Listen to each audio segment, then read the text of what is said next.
Good morning, friends. How are we all doing today? I hope you're well, having a great start to your week. Good bank holiday Monday for everyone in the UK, and for everyone else, hope you had a good weekend. Thanks for joining this morning. We're back, day 3 of this chest form Gimmighoul hunt.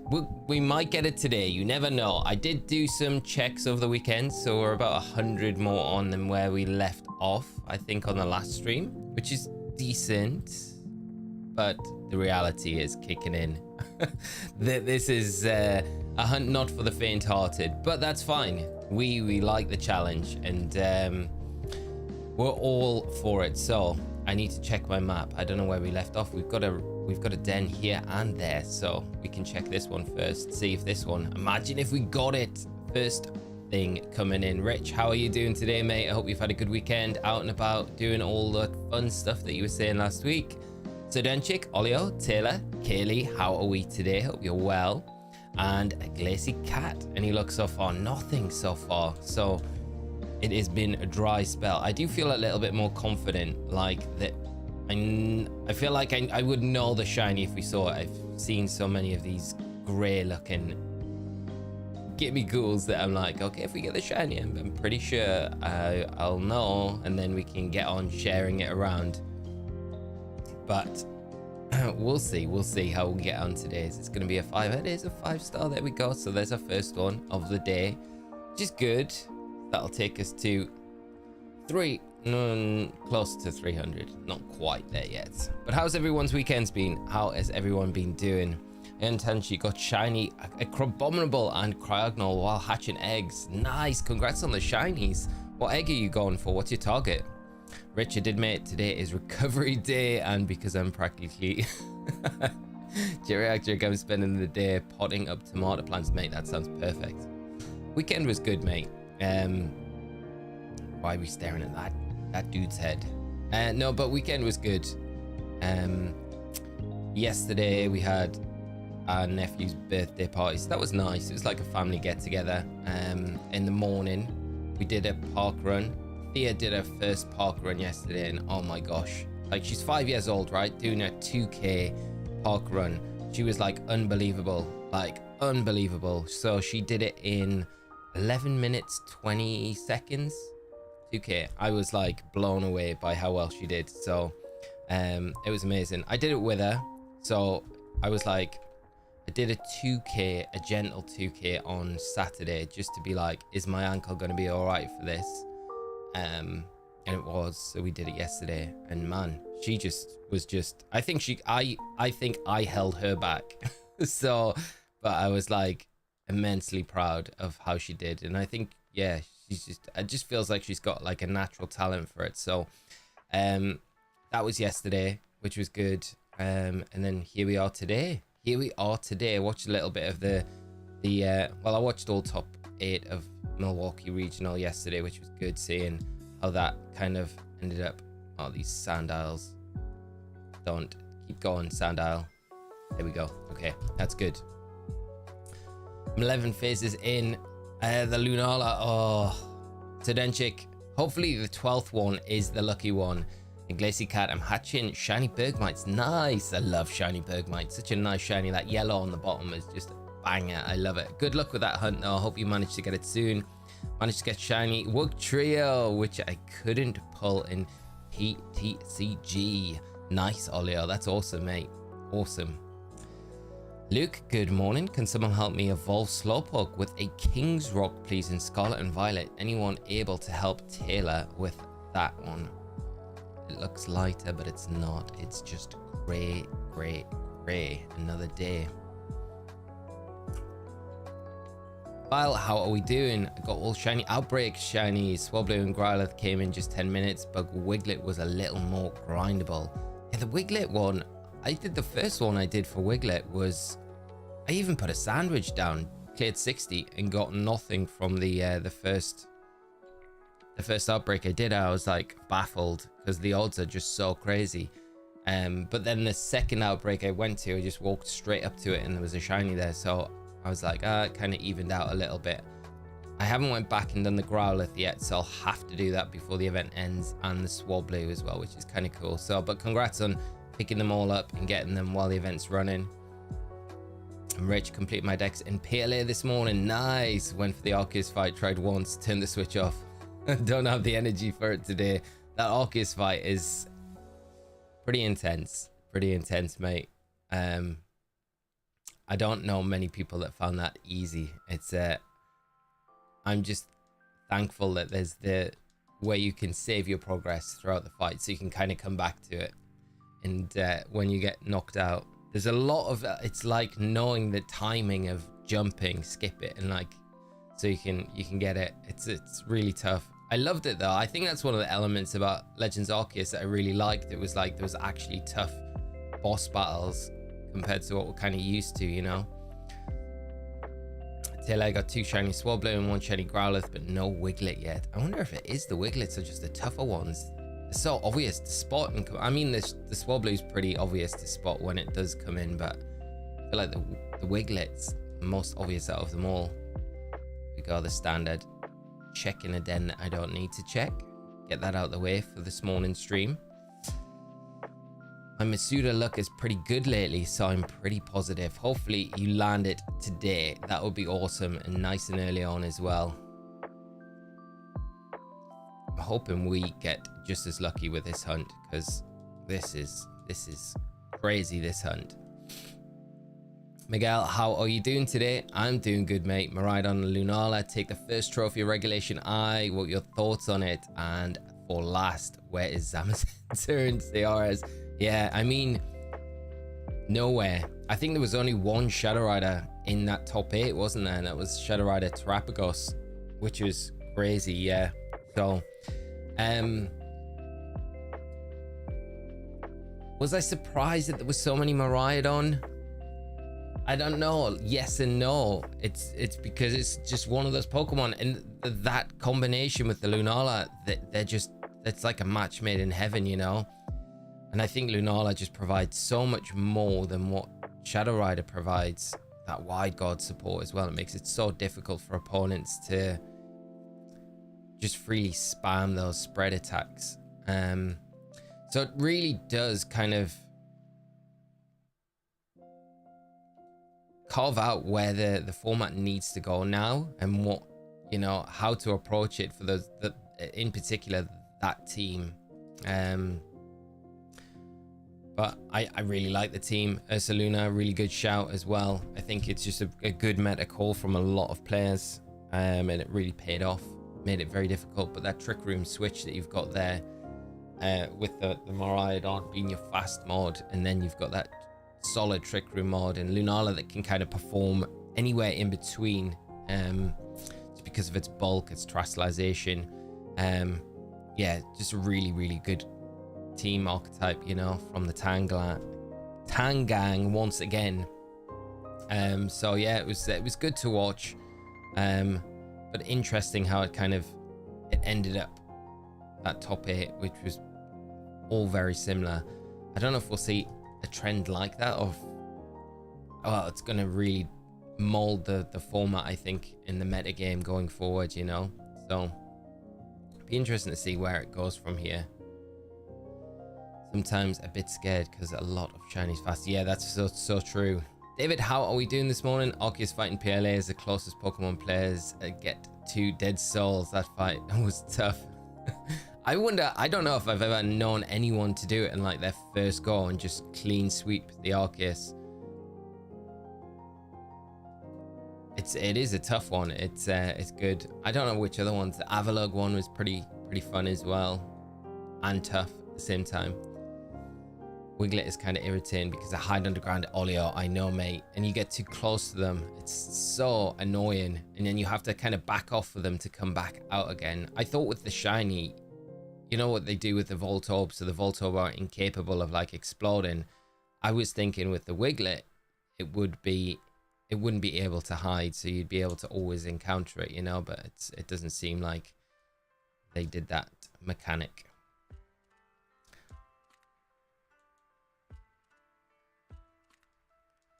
I got an Altaria outbreak. Nice, that's awesome. Altaria is a really cool Pokemon. I do love it a lot, and its shiny is amazing. I'm really looking forward to Mega Altaria coming in ZA. Miraidon was crazy usage stats, Miguel. Yeah, like off the chart. But it kind of makes sense as well, because like we look at Regulation G where it's been, and it's just been, you know, winning stuff left, right, and center. Even when it was, you know, it had like enemy number 1 target on its back, it was still winning stuff. So it makes sense to kind of pull it in. And it really, I think one of the things that it offers, and I was thinking about this yesterday when I was watching the stream, was the ability to just lay that electric terrain, and it just shows how strong the terrains are, I think, in any format that we've got in Scarlet and Violet. They're so useful on like so many levels. Like not only just powering up, if you take away like the fact that it powers up Miraidon and makes it just an absolute monster when that terrain's set, and then you cork drive users that also can benefit from it, but the utility to just support that trick room mode, like a pseudo support for trick room, where you can just lead out with it, pivot out, get your trick room set up, or switch out, hard switch, whatever you want to do. And then you've got complete immunity to anything that could be disruptive, namely from like a Moongus that would come in and really make things very difficult for you from that point on. So I think just in general, for those like little reasons, those micro reasons that you get with Miraidon, it just adds up, you know, and makes it such a strong Pokemon. But it's the team to beat at the minute for sure. It was nice to see a little bit of Ho-Oh on the stream over the weekend as well. That doing well, performing good. Enjoy Poke-Aim. How good was that run for their first regional? So that was nice. I would have liked to see Joy get to the final, but I mean, you can't scoff at that result. Love sitting through 20 minutes of animations just to see a Pokemon that barely looks shiny. Oh yeah, you and me both, Pookie. But you know what? If we do get the shiny, it will be so worth it.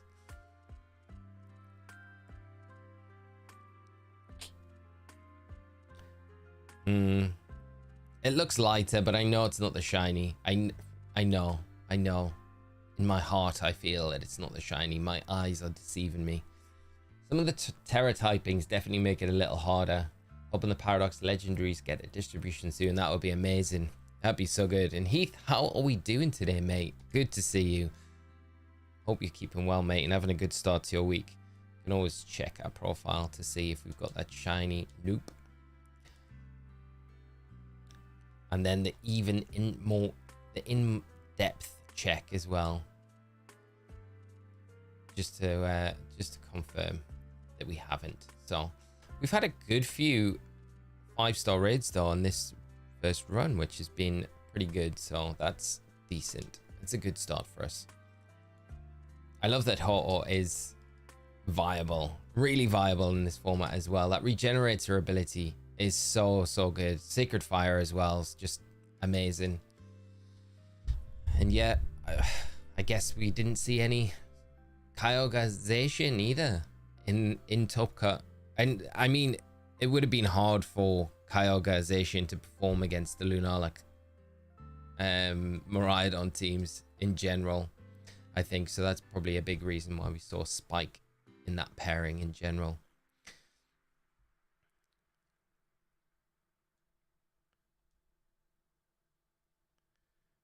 I'm a Blissey stream. Yeah, I saw some of those streams. Really cool. It's really cool how that whole story arc came together with so many different people kind of having their contribution towards the run, you know? Really liked it. Exia, how are you doing? Was thinking about MG Raid this weekend. Was like just to meme Earthquake and Prison Skeleton. Ah, there we go. But didn't know Prison doesn't work on raids. Yeah, I don't know if it does it? I don't think it quite would lock them out. Good idea though. I need to the stream's not going to be as a long one today as it was on Friday, because I do need to bounce and do that video this afternoon for the prep builds. Did I save before coming into this one? It definitely looks lighter, but I don't know. But yeah, get your fire types, your fighting types, your ground types at the ready for the Metagross raid. It's going to be probably, I've probably cursed it by saying it's going to be as hard as the other two, but I think the fact that Metagross doesn't really have a way to boost its stats, I think the only things that it's got is going to be Iron Defense. And then Meteor Mash, the secondary effect from that, as a way to boost its attack. I don't know if it's going to be that tricky, you know? So, we'll have to wait and see. I don't think it's going to be easy, but I don't think it's going to be really difficult like the other two. Like, I'm not saying that the other two are extremely difficult, like not Mewtwo level, but definitely harder than the first partner Pokemon. But the Metagross is definitely one, I think. Galarian Zapdos, if you've got one, I think that's probably at the minute the one Pokemon that I feel like is gonna do a good job against it. The only problem is, I think, with Galarian Zapdos, it's a physical attacker, and if we see Iron Defense, it's going to be a hard raid. Because if it gets itself boosted up to like +6, it probably won't go to +6 defense, but you know, if it uses Iron Defense even once or twice, it's going to make breaking through it extremely difficult. So I think a special attack is probably where we want to focus more of our energy, I feel. Skeledirge feels like a good option. Iron Moth's another one. I think the thing with Iron Moth that I would worry about though is the Earthquake, which I feel like Metagross will definitely have. So that 4 times super effective Earthquake before you can Terastallize, gonna be really difficult to kind of get around. So maybe not the most viable. Ceruledge could be a good option. Rotom Heat makes a lot of sense. You can Nasty Plot. You're immune. I think the other thing that I worry about is Metagross having Rock Slide. I think it might have Ice Punch. Could have Ice Punch. What's it gonna have? Meteor Mash, maybe Ice Punch, definitely Earthquake. Could have Rock Slide. Probably have Zen Headbutt. Outside of that though, what are we gonna see? Is it gonna have Light Screen? Is it gonna have Reflect to kind of give itself a little bit of defensive capability? Then it would be like, okay, well, do we play Brick Break on something to break those screens? There's a bunch of different things. Ursaluna could be a good shout. Yeah, I think Annihilate could be a good one this weekend, to be honest. Annihilate feels like it's probably a good shout with the Drain Punch. Again, though, just I worry about that Iron Defense that the Metagross could have.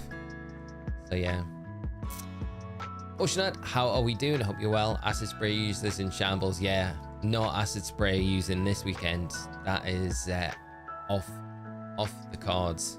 So you're gonna have to look for different methods. It's gonna be pretty much not worrying about lowering Metagross's stats and concentrating on boosting your own as quick as possible. That's why I like Galarian Zapdos. I think with the Thunderous Kick, you can just continually kind of spam it. You could maybe even, you can't get away with the Metronome, I don't think, because I think you're going to need the recovery. The Ice Punch still be a little bit of a pain. Zen Headbutt as well for any fighters is going to be really annoying. But the fact that you can bulk up with Zapdos, if it doesn't have Iron Defense, I think it will do a decent job.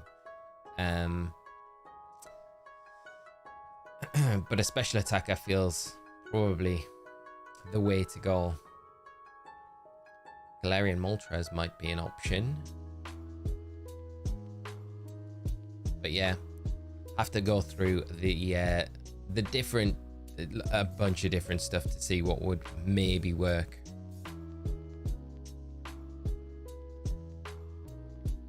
It's a Dreamin', how are we doing today? Happy Monday, my friend, and thank you so much for dropping in.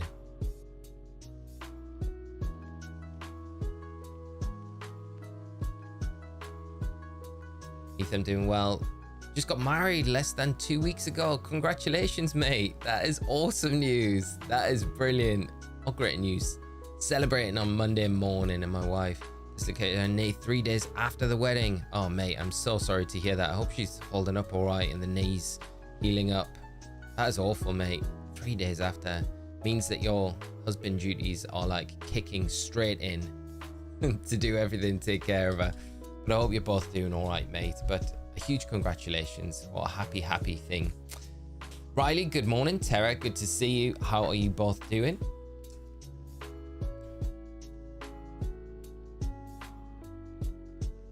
Hope you had good weekends. We are back with this treacherous hunt of the Gimmighoul chest form.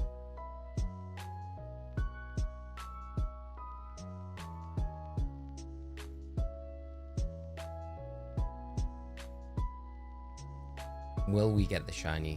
It's brutal though, because you're thinking like we're on day like 3 into this. I've been doing checks over the weekend and we're not even like 300 checks into this. It is rough. Good, no luck with the shiny Gimmighoul yet either. Got all the shinies, looking forward to 7-star Metagross. Me too. I'm just curious what set it's going to go for, what strategy it's going to go for, you know. It gets scary face as well, so that could be something it takes advantage of. Lower our stats. The other thing that I did think about, and you know, we might see it, we may see it, is Psych Up, because Psy-Up, however pronouncing it, because it doesn't have a way to Swords Dance, Bulk Up, do any of Curse, anything like that for itself. And I wonder if it will rely on copying our stat boosts at a certain point in the raid, which would be kind of scary and would make it extremely difficult, because it would mean up until that point we wouldn't really be freely able to start setting our stats up, which would make it incredibly slow. Say on like 60% of the raid timer it goes for Psych Up, knowing that that's generally the time when, you know, you've had enough turns to get through that initial bit of the raid, the screen's set up, and you've started to kind of boost your stats, and then it catches you out and copies all those stat boosts for itself, and then it goes to town on you. That could be kind of scary. But if it does have it, one thing you could do is kind of play that against Metagross, where you purposefully lower your own stats so its stats are lowered, and then I don't know how you would not lower your stats. You'd have to almost get knocked out, but at that stage of the raid it wouldn't quite work out the way that you'd want it to. So maybe not, but Psych Up definitely one of those that I think is to look out for. Just a question: if Skeledirge uses Terra Fire, if it has Curse move, will it boost its defense and knock down? Yes, yeah, so Curse would work like it would on a non-ghost type once you've terastallized, if that makes sense. So yeah, Skeledirge could be a good option. I think that the fact that it's got Torch Song, so it's a little bit like the Galarian Zapdos, so it's boosting its attack every single turn. It's got the Unaware, so if Metagross does get any attack boost through like Meteor Mash or anything like that, then did we do this one here? I don't know if we did. I don't think we did. Yeah, so that would be a good option, I think, overall. I swear I've just been to this one, but we'll double, triple check.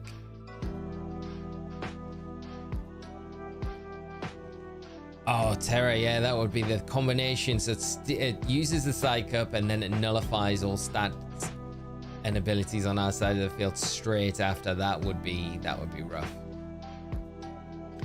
You could see it happening. Yeah. Mighty, good morning. How you doing, mate? Got shiny Growlithe, shiny Execute with a Destiny Mark. Congrats. That's awesome, mate. How was your birthday as well?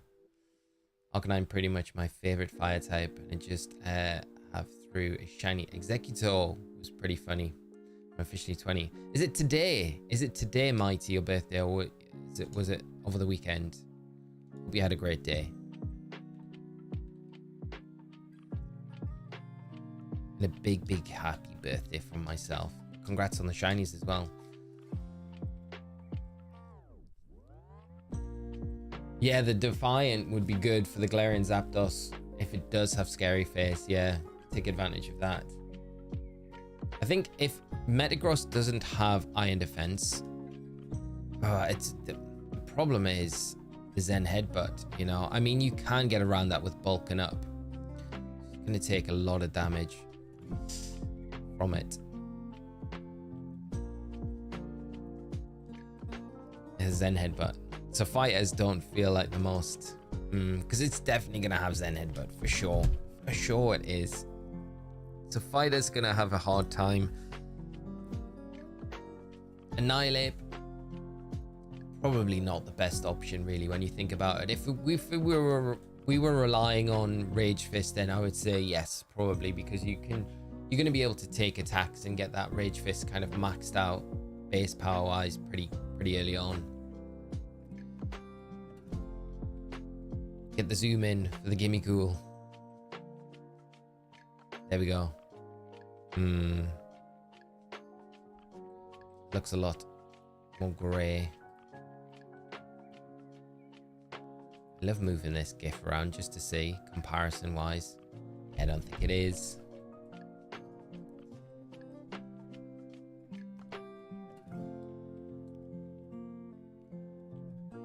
It was on May the 4th be with you. Honorary Jedi indeed. So it was yesterday, mate. Well, I hope you had a great day. Metronome, Drain Punch. Potentially, the thing, David, I worry about, I've been saying, is the iron defense on Metagross. I think I could make it extremely difficult, you know, to break through those defenses. Just make the raid super slow to the point where, yeah, you might be able to clear it, but the amount of time that it's taken to do it is not really viable, especially if you want to run through and farm stuff.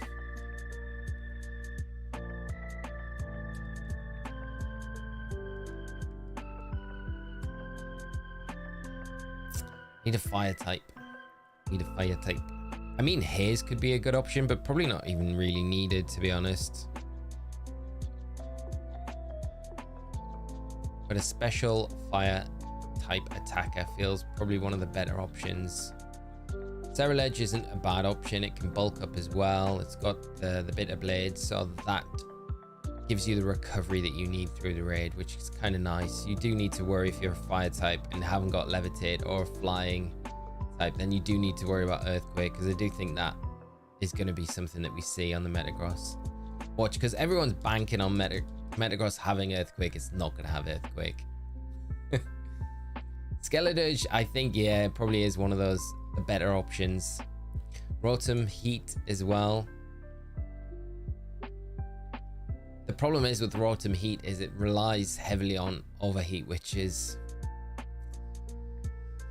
in a raid not really the best option. So then you're looking at something like Terra Blast, which is fine, but it's not really the most optimal of moves. Volcarona could be quite good, I think, over Iron Moth, just with that flame body. And Metagross predominantly going to be using physical contact moves, so that flame body could activate at any point, which is kind of nice. You've got Quiver Dance as well, Fiery Dance, Fiery Dance I should say, I always pronounce it wrong, that one. To get those attack boosts and stuff like that randomly. So Volcarona could be a decent shout. You got the sunny day as well to kind of boost your health. You could rely on Morning Sun if you're running sunny day. So you've got that really good recovery, those worn times you need it, and then that would maybe free up an item to use elsewhere. Big old Charizard, it's not a bad shout. The only things that I would worry about with like your fire types as well, even the ones that have that ground immunity, are going to be the ones if Metagross is carrying like Rock Slide. That would be very problematic.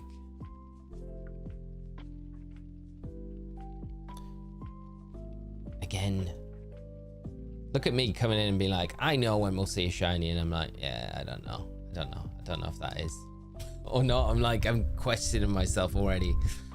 We've only just started. Yeah, I think like it could have Ice Punch, will likely have Earthquake, Stomping Tantrum potentially, one of the two.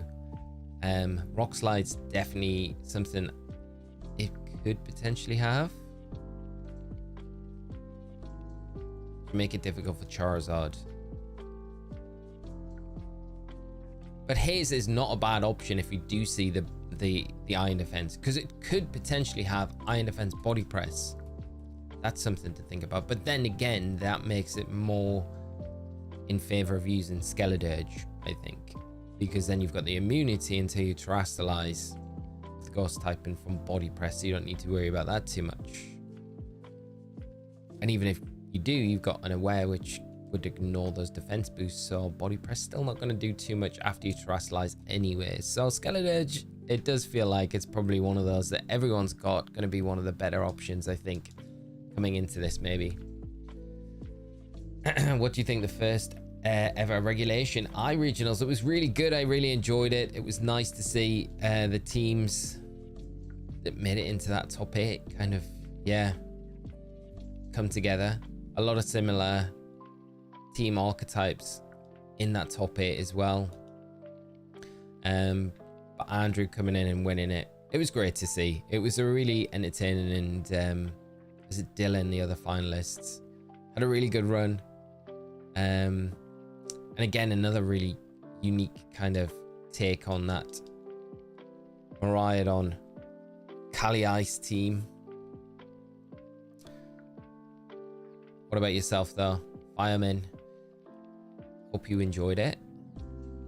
I only managed to really catch from yesterday anyway, from top 8. So I watched top 8 on.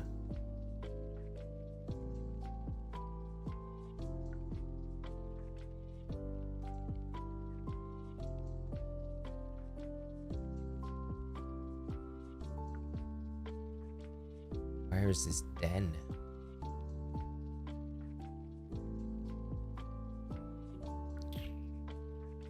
Hiding in this. Wow, the depth at the end of the map. All that way for a 3-star den. It was bound to happen. Oh man, these are far away, these ones.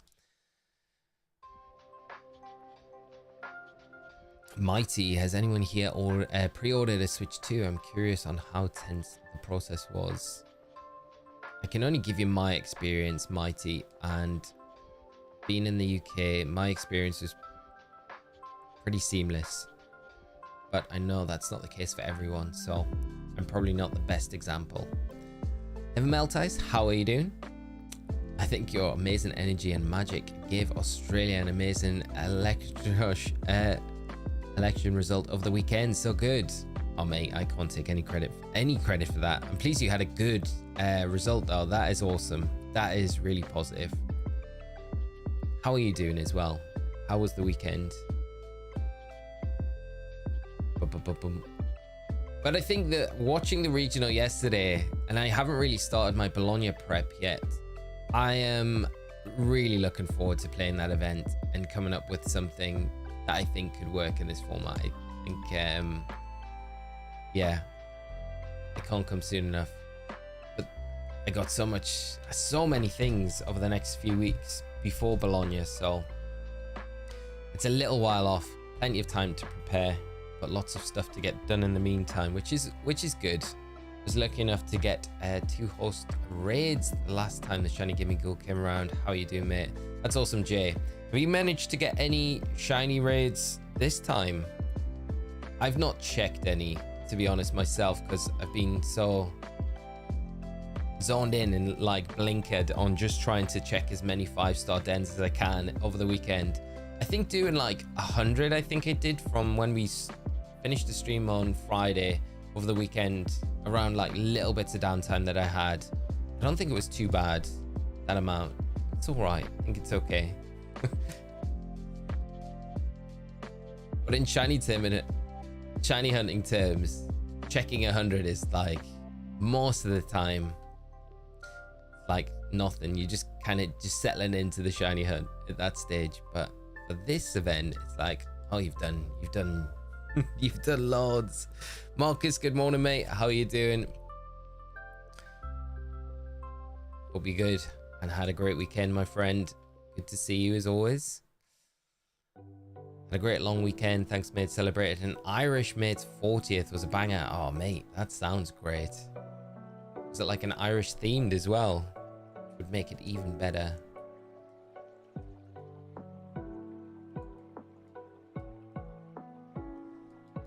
Reminds me when I was at uni, in halls I shared with 2 Irish guys, and there was another Irish guy that they were friends with, used to come and hang with us, and they were just like the best people. Had some of the best evenings with them. They definitely know how to party in the right way. Can't believe it's less than a month now until the Switch 2. I know, Tara, it's crazy. It's gonna be here before we know it, you know. Man, it's basically after Bologna. I think the weekend after Bologna is the release date for it, which is nuts. This is an impossible task. I've been hunting almost non-stop for days. The devil, I feel exactly the same as you, mate. But I keep in the back of my mind that I'm like, the next 5-star raid that I check, there is the chance that you just luck out and you get it, you know?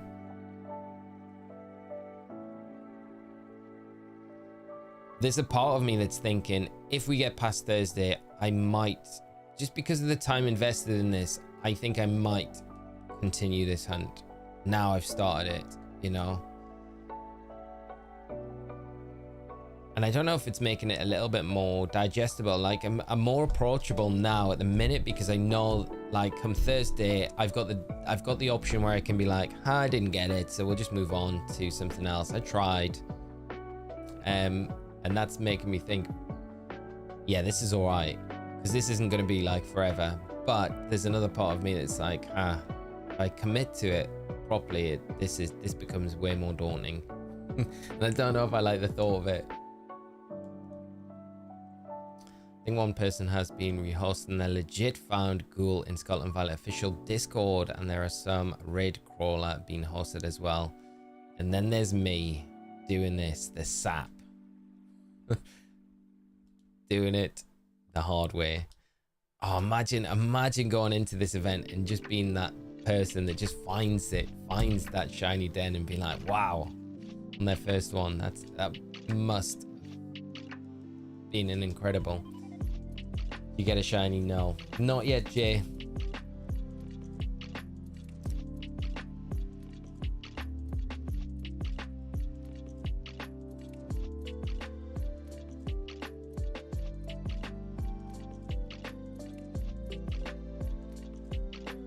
There's a part of me as well, and I know it doesn't really make a difference, but if I keep this event on my Violet and continue it over there, I almost feel like I'm starting fresh. Whereas if I just continue to do it on my Scarlet, I know I've done like this many checks so far, so it feels like I should be getting closer to it. And logically, that is not how it works. Finding it live would be just incredible, wouldn't it? If I find it, you will be the first to know. Devil, I hope you do, mate. I really do. Wish you all the luck in the world.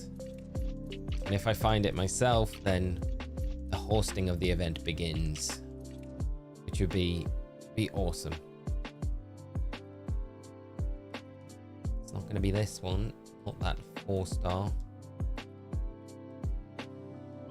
Switch 2 is 699 Australian dollars, 450. Then after sales tax refunds, 405 USD. It's less than what I paid in Europe. Because what was it, like 459.99, I think, pounds, which, what's that converted into dollar amount? It'd be over 500, I think.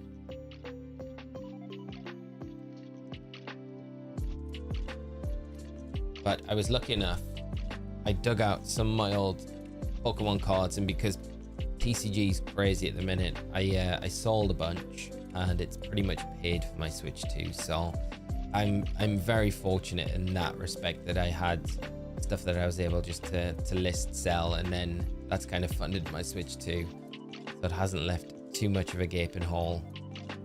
So just being able to take advantage of the card scene at the moment, which I can't imagine is going to last for too much longer. Although Destined Rivals coming out, what is it, next month, I think? Or this month? No, this month, doesn't it? It drops in a few weeks. The pre-orders for that are crazy. The prices for that are just madness. So, I don't think I'll be picking that set up for a little while. Switch 2 is closer to 700 USD in Norway. That is mad. Kelly, I had 300 in birthday monies put towards my Switch 2. Thank goodness. That's awesome. That's a huge help. You are definitely all great. You know what really helped me with this hunt was having like the video of someone finding it. I've got it in the latest video on the channel, and just having the still of that up really helped when I was coming into the raid. Right, I need to just mute this. You don't want to hear my voice. I'll show you which bit of the video that I had up, just to be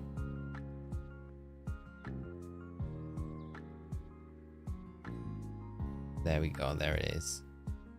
This let me see if I can share this just to show you, but this really helped me yesterday when I was doing it. Where is that, so I can pull that in. Browser. Okay, let's go there. I want that. No, that is the wrong, what am I doing?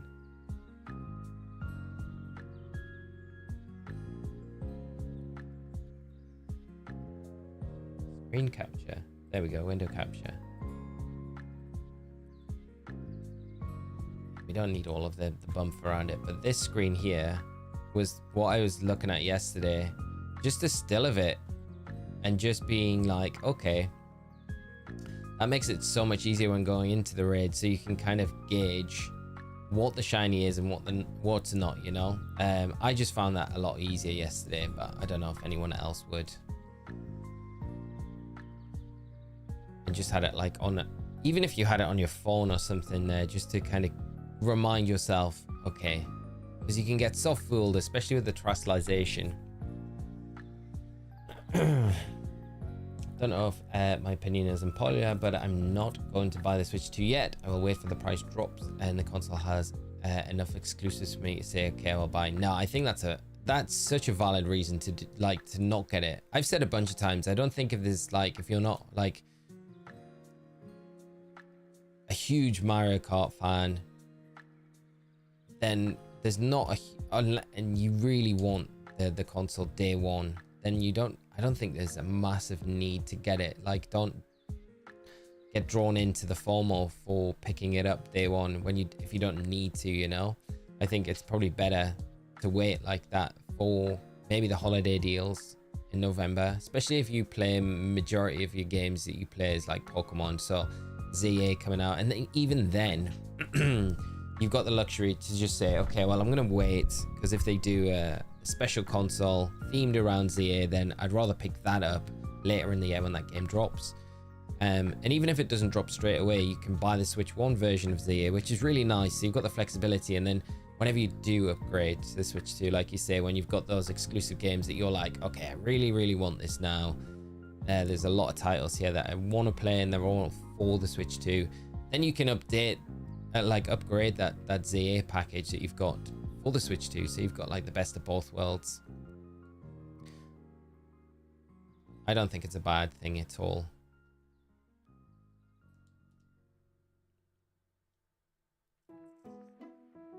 Where are these 5-star dens?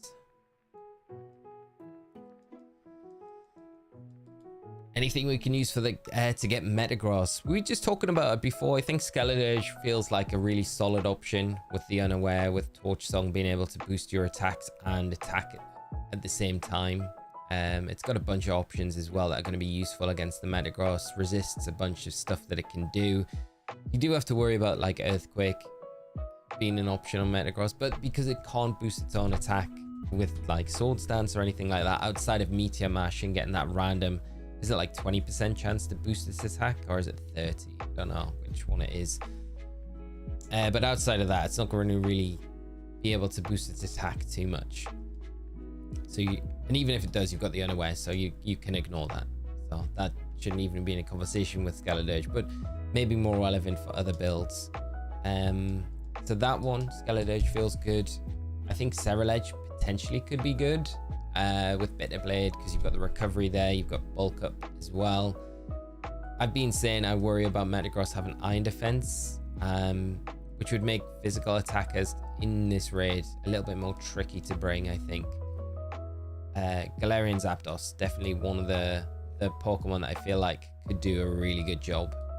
I think with that Thunderous Kick, the Defiant ability as well. Pretty sure it gets Brick Break, so if we do see screens, it's got a way to get rid of the screen support that Metagross could potentially use. Would have to worry about Zen Headbutt, of course. It would have to worry about Ice Punch. So they're two moves that we're maybe likely to see on the Metagross. It would give Zapdos a little bit of a hard time. But with Bulk Up, you should be able to kind of get around that. And with it not being able to boost its own stats, you can kind of gauge the damage and EV the Pokemon to potentially always survive at least 2 Zen Headbutts if it gets into a position where it gets one off and then it outspeeds you for whatever reason the next turn. So with the Shell Bell and the Thunderous Kick, you should be able to get yourself through the raid. Not too much of a problem with Galarian Zapdos, but again, if we see something like Iron Defense, it makes it a bit more tricky, you know. How about Iron Hands? I think Iron Hands isn't a bad shout. Iron Hands gonna have that same problem as Galarian Zapdos though, but it would also have to worry about Earthquake as well. So you do Terastallize. The one thing that Iron Hands does have an advantage of is a huge defense stat, so it's really going to be able to you're going to be able to EV it, and it's going to be able to sponge up those physical attacks pretty well. Yeah. Rock Slide Earthquake combination. The Rock Slide potentially being there makes it difficult to bring stuff like Zard that you would maybe look at and say, oh, that could do a good job, you know. Moltres, Ho-Oh, all those fall into that category. Arceus would do nicely. Arceus might be a good shout. The only thing I would say with this raid is anything that relies on like Acid Spray is going to be a bit redundant because of the Steel type, and you can't Acid Spray, and even if you could, it's got Clear Body, so it will block any stat reducing moves. So you're really going to have to go into this one, concentrate on ways to boost your stats. And Power Trip, probably not going to be the best thing. Like stored power is just not an option because it's just going to be so slow. You're not going to do the damage output you would need. Like really, when you look at it, like Slowbro is a great typing against Metagross for whatever it throws out at you. Good defenses, and could be that Pokemon that sit in front of it and boosts its attack, its stats pretty easily without much problem at all. But I think it's just not going to have the damage output that you would really want from it, you know. I mean, if you really wanted, you could skill swap the Metagross, take the Clear Body away from it, and then lower its stats. But then you're looking at like options like Fake Tears, Screech Metal Sound, options like that, which are really dependent on if the shield's in play or not. Because if the shield's in play with those status condition stat reducing moves, then you're not going to be able to utilize them anyway. So you're probably better off just concentrating on boosting your own stats to like expedite the damage, you know. But Skeledirge definitely, man, how high is this mountain? We should have flown to the other side and done it that way.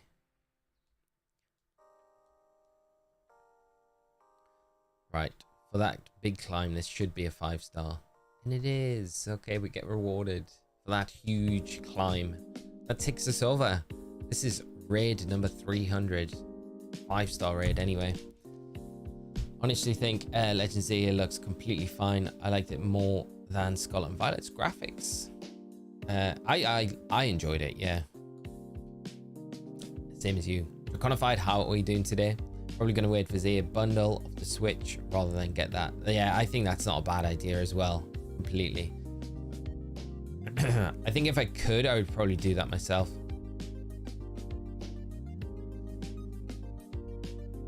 Enhance is good for Gimmighoul raids. I imagine it would be. I think anything with like the belly drum strategy is probably quite good for running through it.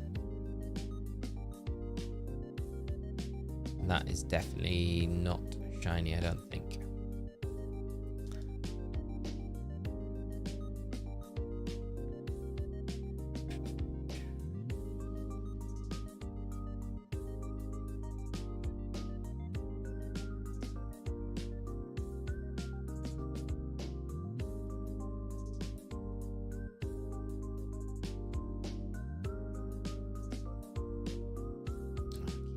Going in the flying Tera type, the flying I kind of noticed as well when I was going through my boxes, the ones that I'm catching generally are all the same sort of Tera types.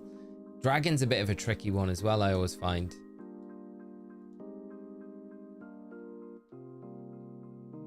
Another flying one there though.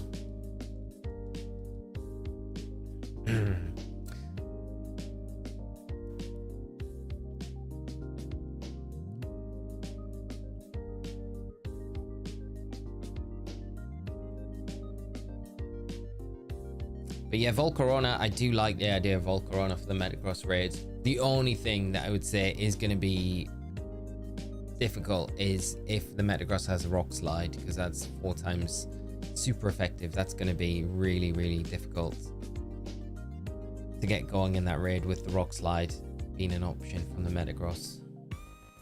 I mean, you won't be so badly affected once you do Trust Slide, so it'll only be a 2 times weakness. And rock slide, not the strongest of attacks, so you don't need to worry about that too much. But I think before then, before you Terra, those 4 turns before could be pretty awkward. But Volk could be a decent option. And just the fact that flame body, I think, activating and really slowing the Metagross down makes me feel, would Groudon be good? Yeah, I think Groudon probably be alright. Groudon bulk up, can sword stance, some strong fire type attacks as well. And you could even go down a special route with Groudon as well. You know, you've got the sun there straight away. Set up. And it's so good defensively. Like, Groudon's not really, it's going to be able to shrug off most things the Metagross throws out. Probably have to rely on like Zen Headbutt, just that neutral damage, and then Ice Punch, maybe the only thing that would threaten you.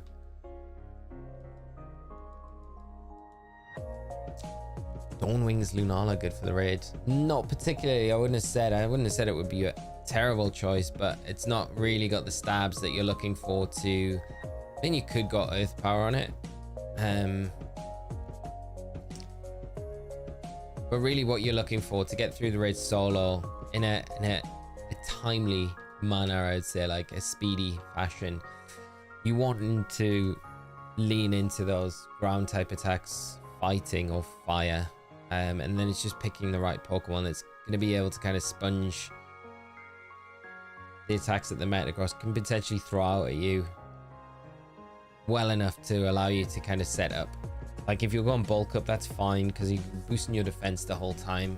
You're going to be taking less and less. Cosmic, thank you so much, mate, for the 16-month membership. I love all the extra symbols on the name. How are you doing though, mate? I hope you're well.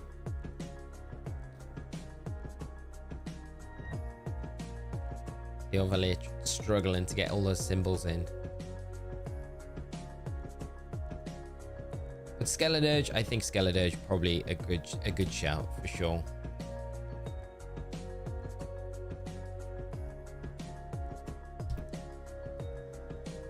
If any legendary, which one would wreck Metagross? I would say like Ho-Oh's probably a good contender for it, although Ho-Oh doesn't really have a way to boost its attack stat, but the Sacred Fire is always going to be useful. Lugia would probably do all right against it, to be honest, as well, because you could CM in front of it, Calm Mind, and then Earth Power it, Terra Ground. Chi-Yu's a decent shout, yeah. Has to worry about that earthquake though, that's the only problem. But Chi-Yu can nasty plot, which is always good. I feel like most 7-star raids have counters against those who are super effective against them. Yeah, they definitely have the coverage. That's why I think Ice Punch could be something we see. Rock Slide or Ice Punch, one of the two. Yeah, Norse Horse Metagross was announced late last night, so that will be this week's raid. When this event for the Gimmighoul ends Thursday, Metagross will kick in.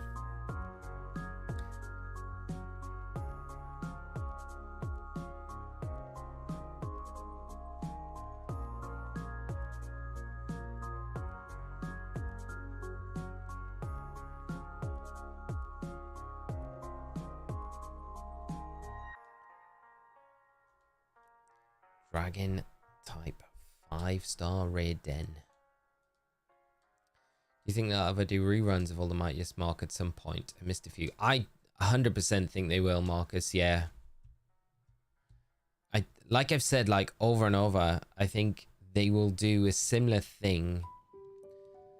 What they did at the end of Sword and Shield with all the Gigantamax raid events, where they had them kind of all in one raid event, which was really weird. So it was almost like a roulette anytime you clicked into the raid den event, and it was any one of like the 20 Gigantamax events that had been over the last like two or 3 years, which was a really cool event. It just meant forgetting that specific one was quite annoying. Like you had to do like lots of date skips to do it, which could be more annoying in Scarlet and Violet to do that, I think, because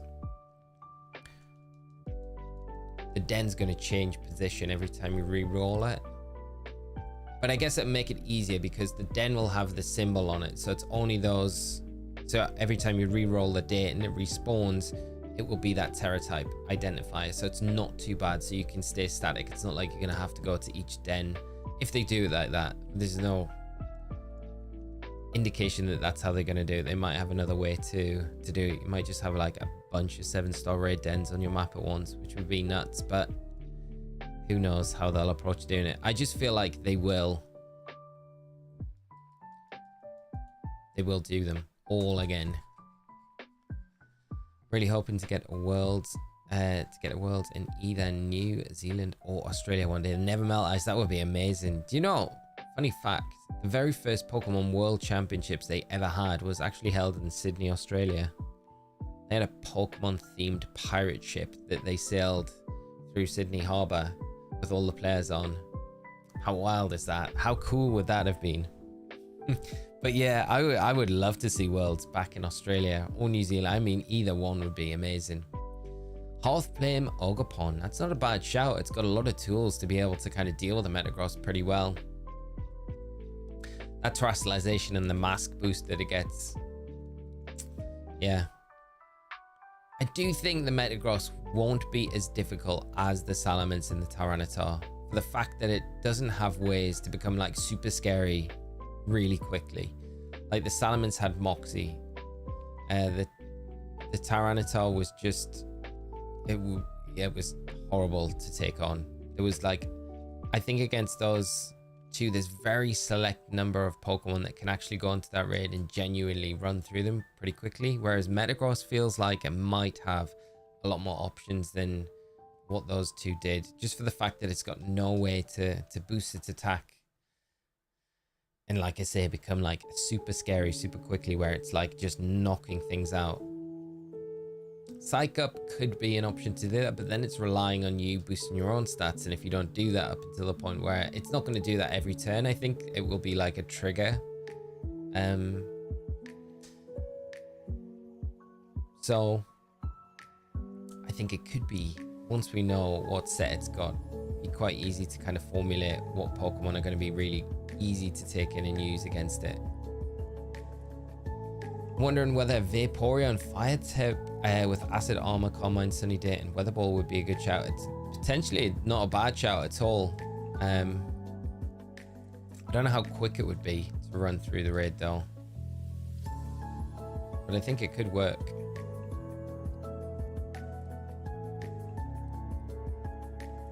Big tears as well. Big tears, you can't because of the clear body. I was just happy to see Joey Pokemon at the regionals this past weekend. Victini Blast. I know I was talking about it at the top of the stream today. It was great to see Joey have that run this weekend. I kept seeing updates from his ex being like top 16, top 8. I was like, oh, come on. And then it was nice to see that one of the top 8 games was their feature game.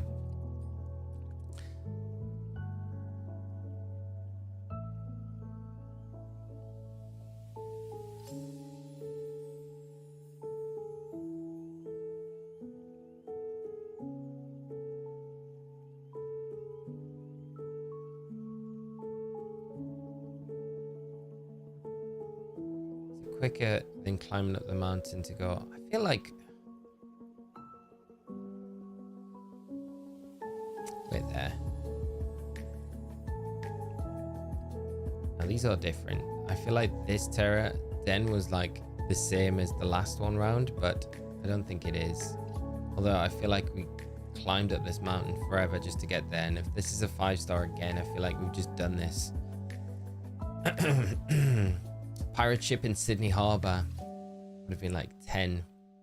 Maybe that's why I didn't know. Maybe my parents hid it because they didn't want to drive into the city. I don't know if it was like a massive deal back then though. That's the thing, you know. It was during the Pokemon boom. But yeah.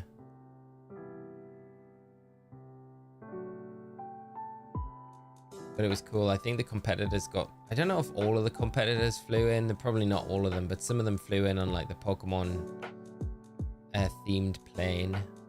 Which again would have been really cool.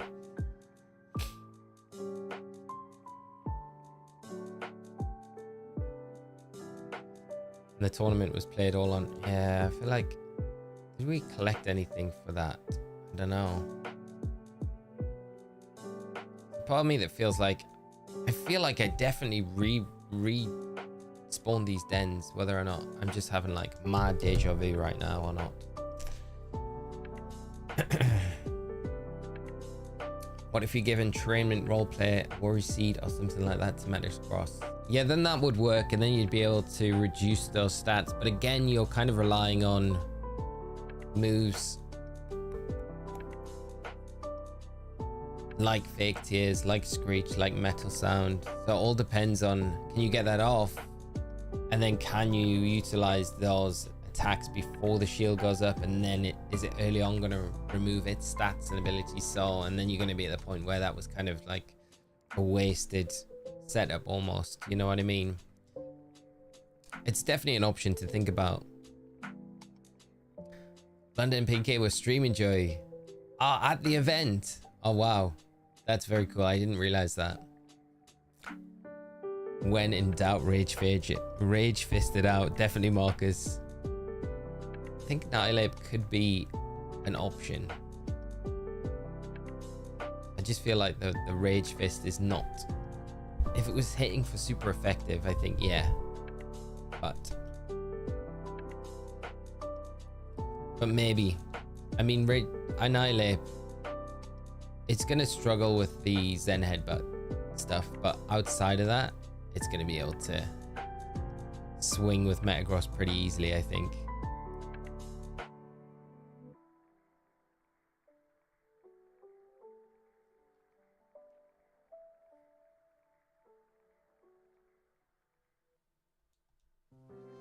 They need to do a Parachip Pokemon Worlds again. They can use Gimmighoul, Chest, Berserker, Binnacle, Chatot, and Delmize promo. Does that? How cool would that be? That would be the wildest Pokemon Worlds ever. That would be so good. It's okay, Haxorus really does feel like a pseudo. I always think that Haxorus should have been a pseudo legendary. Or Haxorus. Been left out. I always class it as a kind of a pseudo legendary.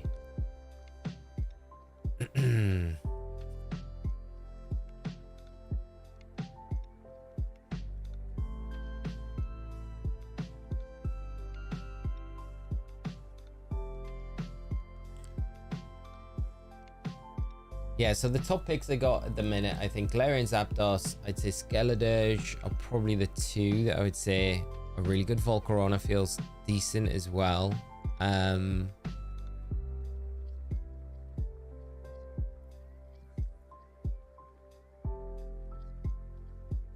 If it doesn't have Ice Punch, Landorus Eye could be a decent option against it, you know?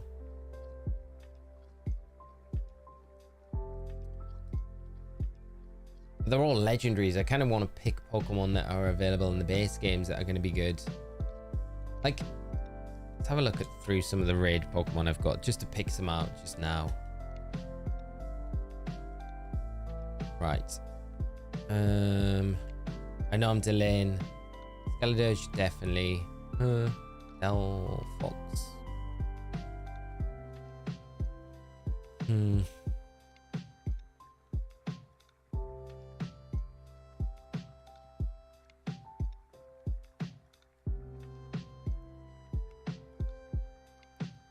Hydreigon. Not really going to be able to take those. Zard's good, but it's all about if it has Rock Slide or not. But Zard would be good. Armarouge isn't bad either, but again, the Earthquake really doesn't help it out too much. If we see that, which we likely will.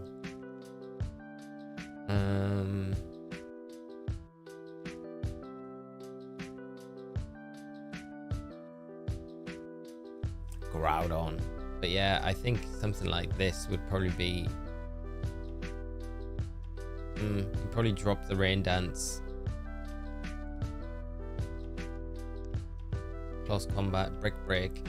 Just to get around screens, potentially. Focus Energy as well. Could be an option. Yeah. I think Galarian Zapdos with Focus Energy actually isn't a bad shout. It's just not having a way to... having a way to get that recovery on it. If it just got Drain Punch, that would be so good. It would be so good. Mr. Holbrookie, how are you doing? I hope you're well, mate. Having a good weekend and a good start to your week. Taking a break from Shiny Hunt myself. The last 4 to 5 days have been rough. I feel too many. Oh, mate, I'm so sorry to hear that. Yeah, I feel... Am I picking up from these? No, I'm not. Okay, I think I've done these all before, so we'll go back.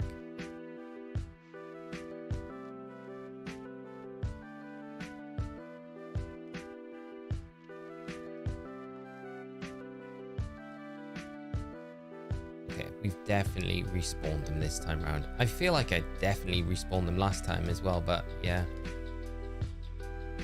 Any tips on completing X and Y national decks? Cheers, man. It's been such a long time since I've actually done. Wow. Oras probably helps with that.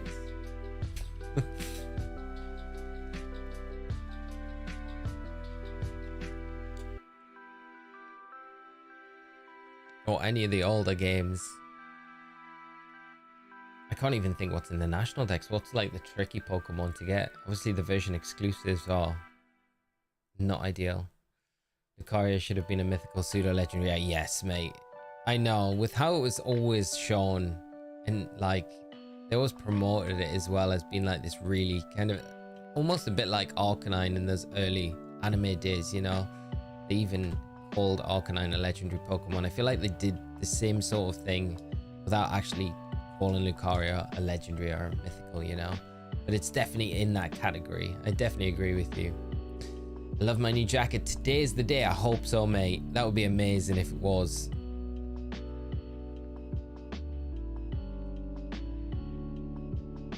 Could you imagine? Get in the shiny chest form Gimmighoul. Yeah, I think Nose Horse. I have a feeling when I was going into the dens, it wasn't picking up any materials, which made me think, like, there we get the materials, so we definitely know we haven't done this before. So I feel like I've just wasted about 10 minutes going through the same dens again. Gotta make sure I pay attention when I'm resetting, just to see those come up again.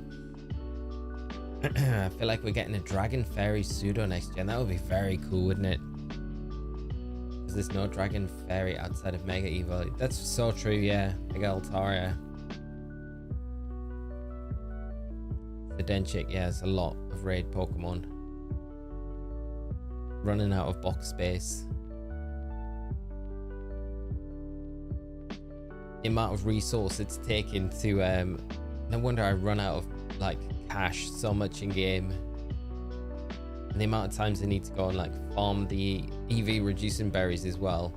Mad. Sometimes I think it's easier for me to just go out and catch a new Pokemon that I need than go grind the berries, reduce them, and then get more vitamins and then train them up again. It's just easier to do it from scratch than going through all of that, which is mad.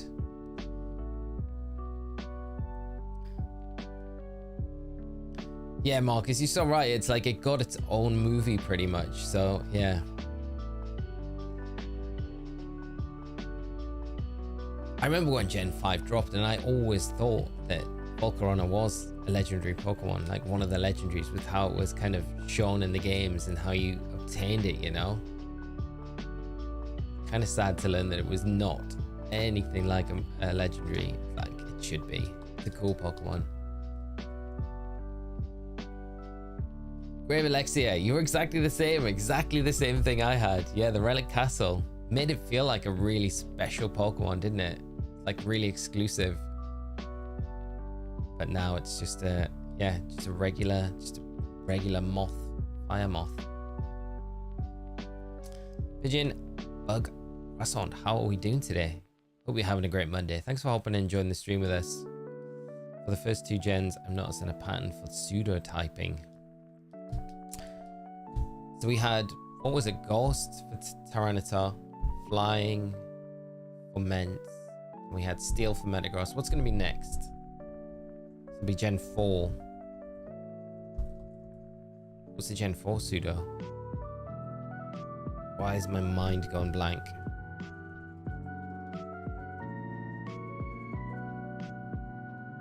Hydreigon, of course, would be next. Is Hydreigon next?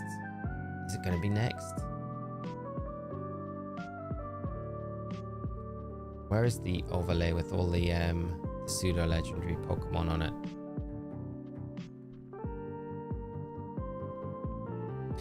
I'm just going to beat this, just to be sure. Garchomp, of course. Garchomp. What will Garchomp be? Dragon?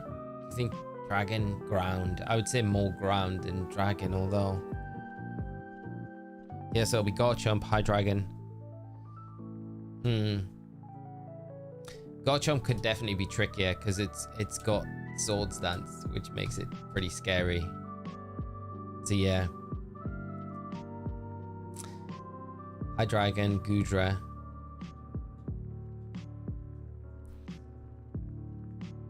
Then Komor, which would be, I think, another one that could be quite difficult. And then Dragapult. Garchomp. Ooh. Garchomp might be one of the harder ones out of everything, to be honest. And Goodra as well. Yeah, I wonder if they'll do Hisui and Goodra or they'll just do regular Goodra. Probably just regular.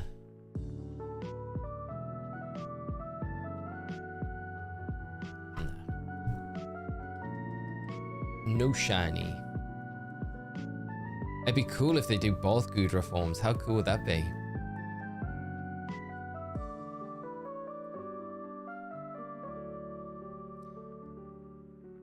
Dragon Ground, Zygarde, but we already have Garchomp. I wonder if that's what they're going to do with, like, encountered as, like, Mega Zygardes. If we do get Mega Zygarde in ZA. I like the theory, though.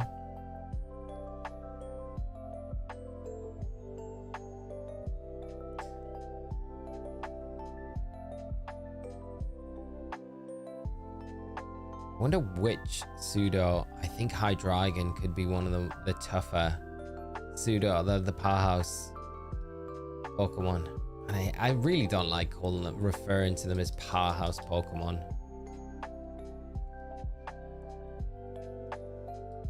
I don't know what it is. Pseudo legendary just sounds like, I don't know if it's just because I've just used that term for so long. Like a fan-made term, but I'm just like, it just works so well. Pseudo legendary. Powerhouse Pokemon. Power. I laugh if 7-star Garchomp is water Terra type because of the Shark Link. That would be hilarious. Could you imagine? Terra Blast as it's his go-to. The Land Shark.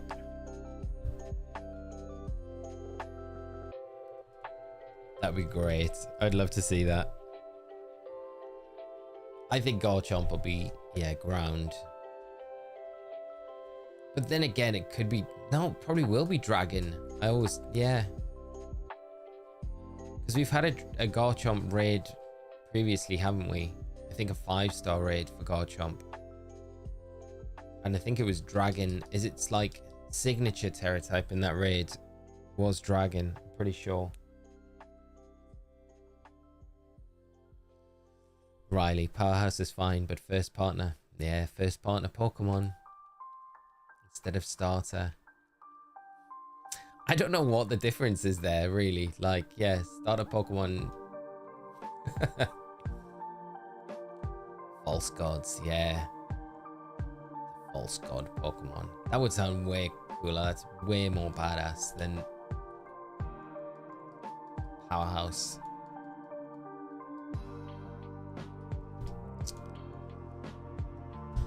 Garchomp is going to be rock and set up Sandstorm for its Sandvale. Oh, don't. Holding a bright powder item as well. Could you imagine? I think it's funny that Game Freak admittedly refuses to use fan terms. I'm sure there's some fan terms though that they have then used, you know, gone on to use.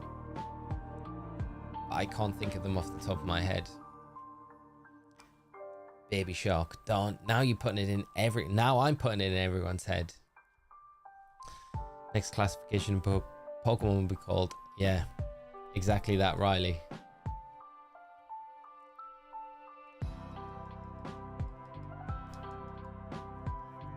I think shiny was a fan term to begin with. Because you can imagine the official terminology being like brilliant Pokemon or something like that. Which makes no sense when they are just shiny. So it's good that that's stuck. But then, yeah, because I guess if they were shiny and then you got the shiny charm, shiny charm probably came way after the term shiny was used. They used to call it alt-colored Pokemon. No, they don't. Come on. Alternate colored Pokemon.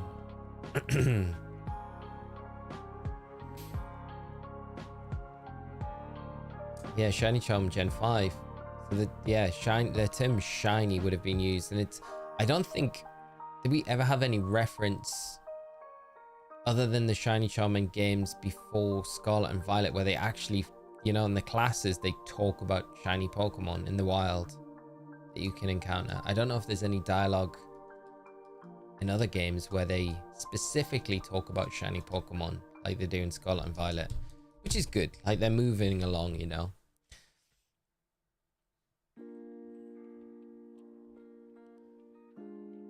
Especially colored Pokemon was originally in magazines. Ah, okay.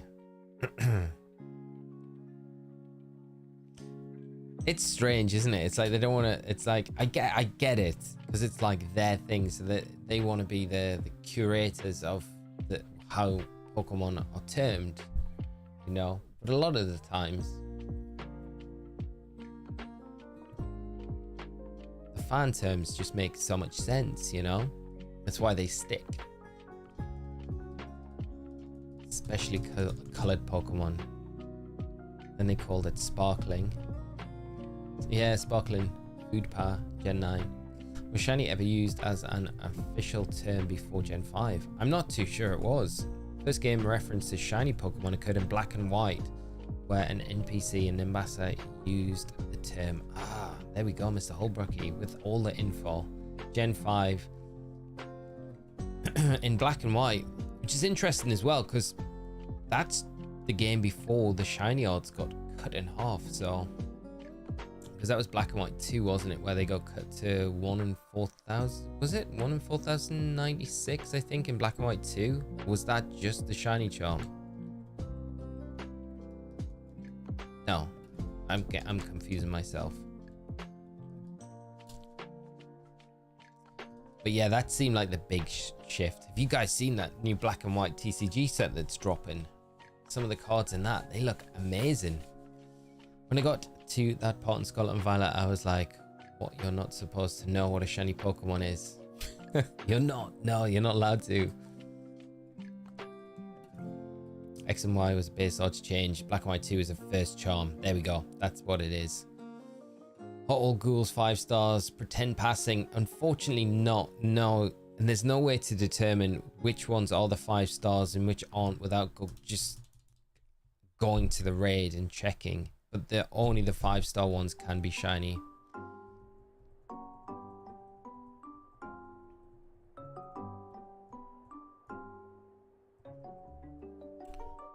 Which makes this hunt even more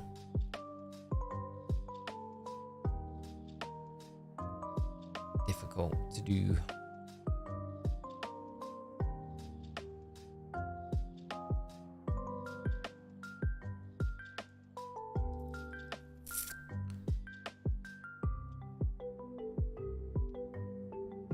Oh, evolutions. Is that a fan term? I guess it makes more sense than it would have been, yeah. Evolutions. And now that is the official term. I really hope we get a new evolution in ZA. I hope they're just sitting on it and they're gonna pull this out at some point and be like, okay, we got a surprise for you guys.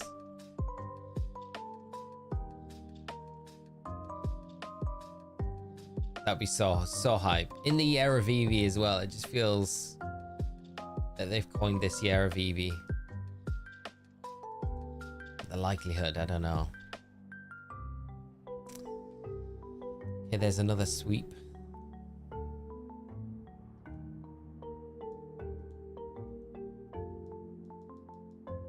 Right, before we do this next one, friends, I'm just gonna go and grab a quick drink. So I will be like literally 2 seconds. Sit tight. I will be, I think this is the right screen.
Hello. Sorry, friends. Milk. All I see. Imagine I should have come back with a big glass of milk. Maybe the worst thing to drink through stream. It's so hot today. I don't know. It's not the most thirst quenching drink. It's just water. Unfortunately, I've let everyone down. Just pouring all the water.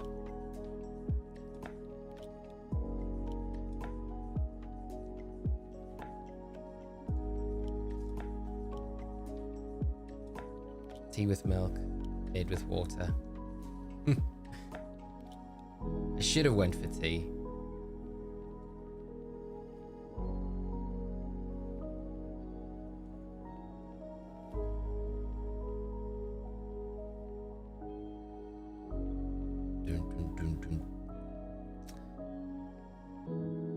Want mythicals like Marshadow, Zera, Aura, Volcanion just kind of exist. If we get any events, like hopefully ZA have them catchable and hopefully they're not shiny locked if they're in the game. Be nice to get a Victini event or something like that as well in that game, but I don't know how likely it is. Devil, it's snowing. Dunst, hello, how are we doing today? Thanks for hopping in, joining the stream. You're having a great day. Conified. I'm at 5,200 checks for Regirock. No luck yet. Oh, come on, mate. It's going to happen soon. I feel it. I feel the shiny is going to appear. You got to keep grinding. Like, fair play for like that many checks so far, mate. Going to be worth it, though. Such a banger shiny. All the Regis are so great. Some peppermint tea over the weekend. It's a great refreshing drink for the summer day. It's so nice, mate. One of my go-tos. But now I'm on a mission after Lumpy mentioned it last week. I need to get some of that. I still feel like I've never Googled it, so I still feel like, is it a troll? But I don't know, Rich kind of backed it up and said that there was chocolate mint as a plant is a thing. So I'm like, I'm all about that. Dance, I'm doing good, mate. I'm doing good today. Yeah, just hoping we get lucky, we win the lottery with this Gimmighoul event before Thursday. All I want to do is just find it and just share it with everyone. But the shiny gods are not shining down on us too kindly at the minute. Just got a shiny full art Wigglytuff in TCG Pocket. Congrats, Tera. That's awesome, mate. Keeping my far-fetched hope we'll be able to shiny hunt legendaries at least, so I won't have to do Zygarde. Ah, yeah. I still want to do the Zygarde, I think, in Dynamax Adventures. That's definitely something that I will do. Maybe we do. I've got to go back and finish off this Heart Gold Soul Silver run. That's the thing. So we've got that Dratini to get. Some shiny luck as well. Thank you so much, El. I appreciate it, mate. Too kind of you. I will take it though, mate. We definitely need it.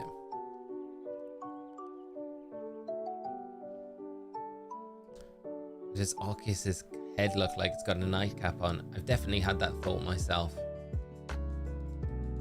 Definitely a Legends Arceus. More than any other game, I think it looks like that.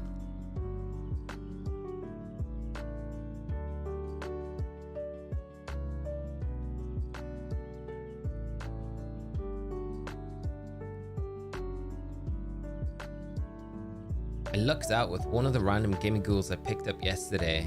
It had like 30 Gimmighoul coins when I snagged it. It was pretty good. I've never had that amount of coins before.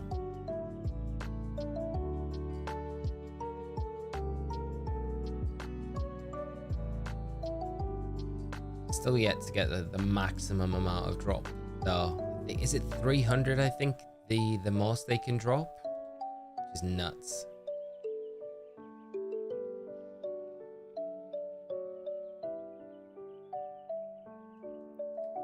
Nice easy one for us to check. Kiwi, how are you doing, mate? Yesterday Milwaukee Regional was a blast. Did you enjoy it over the weekend? It was a really good event. I really enjoyed what I watched of it. Interesting to see the teams that came out on top as well.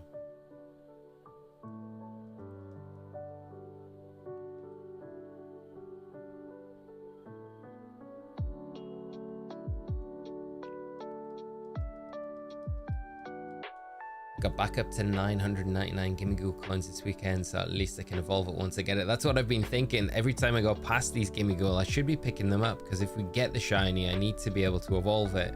I don't know what my situation is with Gimmighoul coins. Where are we going? Where is Gimmighoul on this list?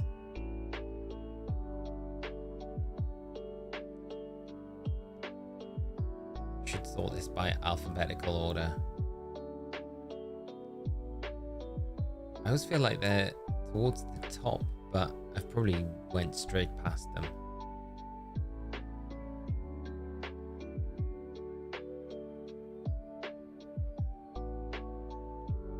Can I sort by alphabet? Sort by name. There we go. It's going to make it 100 times easier and quicker.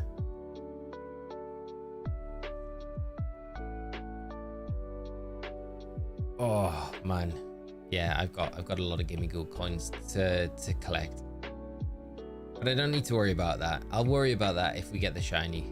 Then that's a second thought at the minute.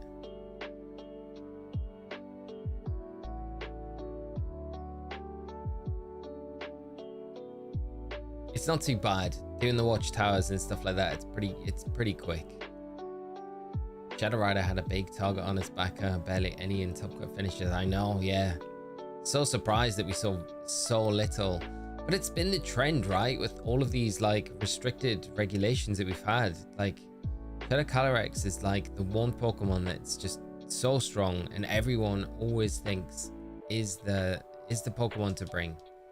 And then it just comes to these events and never shows up, never gets the finishes. Gonna do a Mightiest Mod Metagross raid this week. I'm already thinking of using Koraidon to beat it for Skyledge. Koraidon's a great shout. I mean, it's a direct counter to it. It doesn't even really worry about, I mean, what is Koraidon gonna worry about too much? I mean, the Zen Headbutt, yeah, but you can bulk up around that. You've got the Sun to boost those fire type attacks as well. If you want, you can go down a fighting route, which is probably not a bad way to go. But you could go fire type as well. Fire Terra. So yeah, Koraidon's a great shout. We've been talking about, I like the idea of Galarian Zapdos with Thunderous Kick. Skeledirge feels pretty solid as well into it. I like Volcarona. I think Volcarona could be a decent option, depending on what we see the Metagross have for its moveset. Rock Slide obviously gives you a bunch of headaches. Brad Dad, how are you doing, mate? No luck so far. How was your weekend though, mate? Hope you've had a good one. Nice start to your week as well, mate. As always though, great to see you.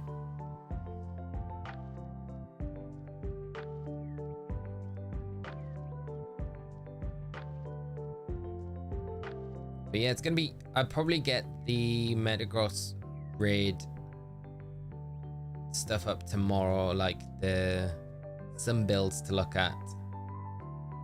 It could potentially do well against it, so that'll be up. Where is this raid then? On the top.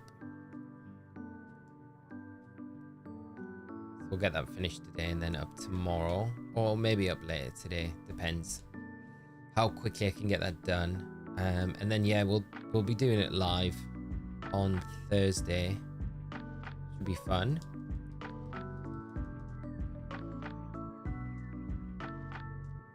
Been idly collecting for months just because it might have a high item printer amount. Yeah, that's true actually. I wonder what you can get for it in the item printer.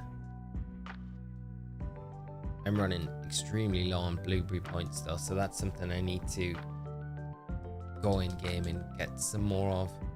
Bronzong's a really interesting one, yeah. It's got some really good options to boost its stats as well. Yeah. Shiny Miraidon and Koraidon when? Well, I think that's a question everyone's got, right? Hopefully it drops. I would imagine like a time before the summer. Like, could we see it soon? Like maybe June, July time? Potentially. I would love to see it drop before the World Championships. I think with double restricteds being used at Worlds this year, it would be a really good place to showcase those shinies, because inevitably a lot of players will be using either Miraidon or Koraidon, so to have their shinies available to use in that tournament would be kind of cool. Other ones that we could see as well that we've never had, and they could randomly drop them, is, you know, like Calyrex, Spectre and Glastrier shinies as well. We could potentially get that trio, but how likely that's going to be, I don't know. Probably not super likely, but it's not one I really hear people talking about that much, and they're all shiny locked still.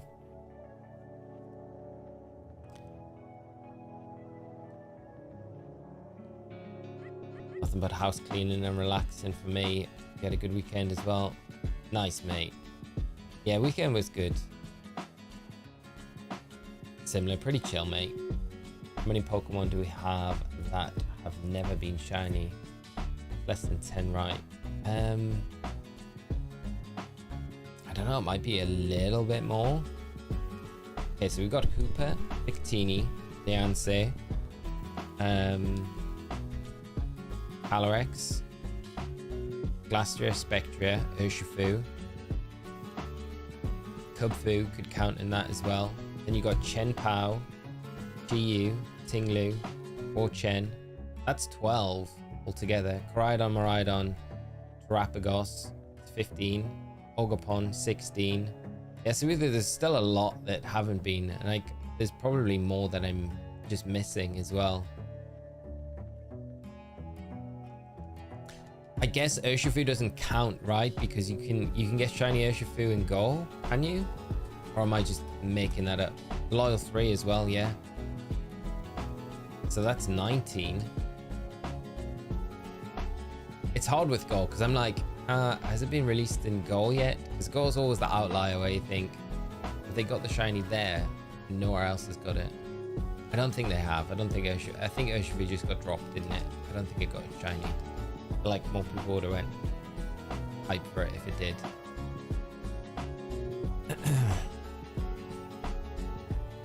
Was there any others from Gen 9 that didn't get shiny unlocked?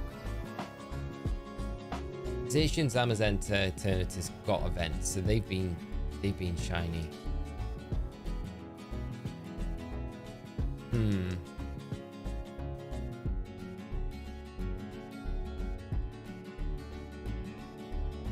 Gimmighoul, yeah, Gimmighoul. I guess it's not shiny locked anymore though because of these events, so it's kind of unlocked. So it's out in the wild. Yeah, there's about 80, oh no, 16, 19. Yeah, I counted the rune Pokemon. So about 19 altogether that are shiny locked still. No, that's true. There's more. Walk and Wake, Iron Leaves, Raging Bolt, Gouging Fire. So that's 23. Wow.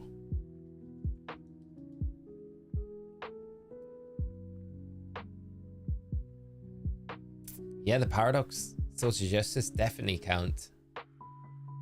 So before Gen 9, it was half as many, yeah. Just came across a wild Caparaja. Nice.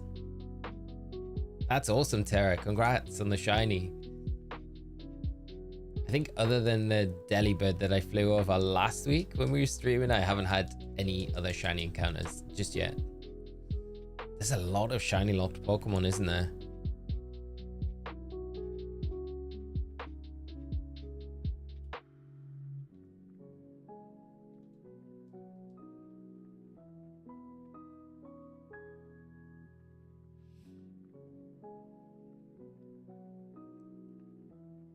And I guess it's only recently that we've had, you know, Keldeo, Meloetta been not shiny lock, like that lock's been taken off them. I'd be surprised if we don't get shiny Diancie though soon. Just with it being able to kind of mega evolve. Yeah, I said, yeah, Calyrex, Glastrier, Spectre.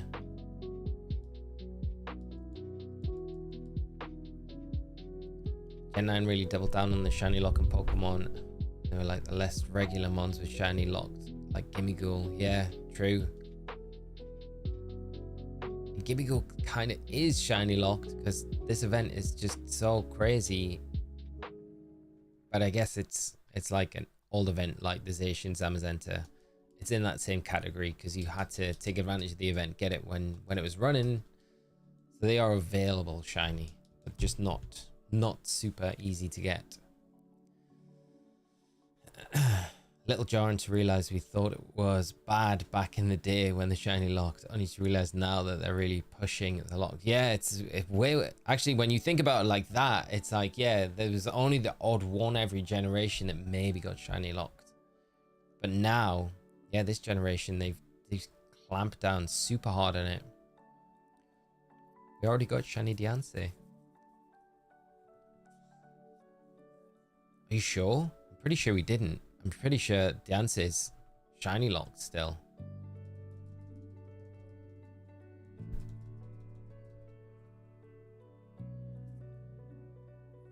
Oh, Peturant as well. So yeah, that's another one. So we're getting closer to like 30 Pokemon shiny locks. Oh yeah, I agree, Pigeon. I think if they hadn't shiny locked the legendaries in with the DLC, it would have been, yeah, absolutely amazing. One crab was a home gift. Diancie. Shiny Diancie was a home gift.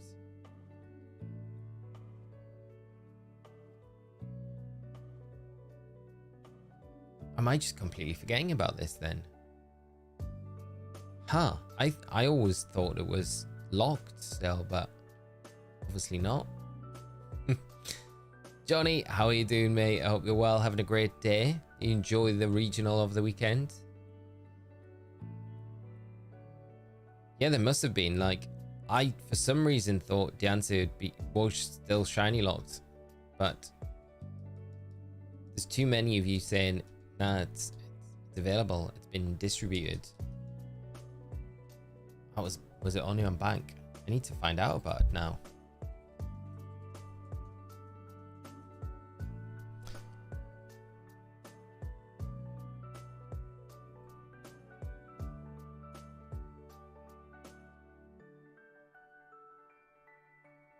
Shiny Diancie event was only available in Japan and Korea from in-person events. They're very rare. I doubt anyone. Oh, there must have been the event decks. Let's have a look what Joe has over on Cerebi. I think that'll give us a good clue. South Korea had a Shiny Diancie event. America did as well.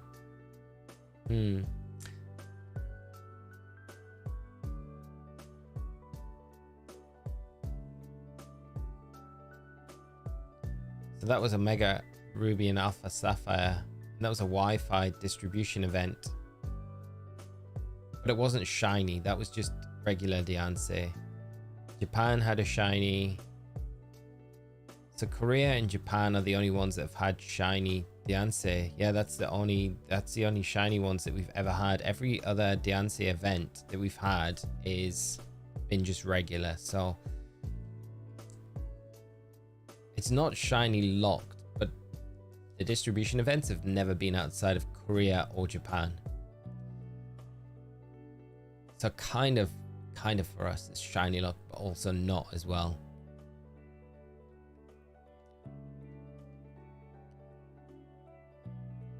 Still, I wish there's no version exclusive Pokemon. Oh, I know. I'm with you all the way on that. I kind of prefer it when they're not. I think that's one of the big, like, things I really loved about Legends Arceus was, I know we didn't get breeding in that game, which was, you know, a miss, but it was just different. But the fact is that it was one game, so there was no version exclusive. So everything that we could get in that dex was available to catch in that game, which was kind of cool. And we didn't have to worry about porting things in from other games and stuff like that. I like that a lot.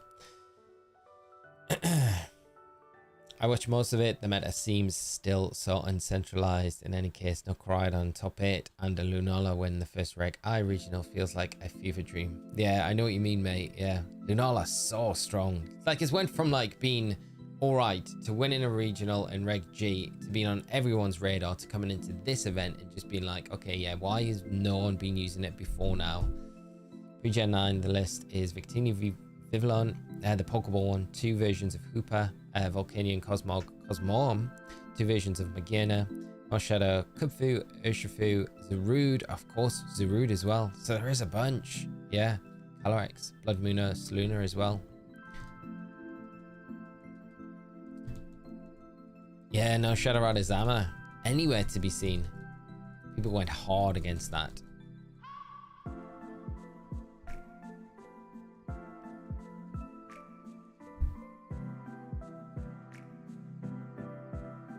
It's crazy, they've literally tripled the amount of shiny locked Pokemon in Gen 9, which is mad when you think about it.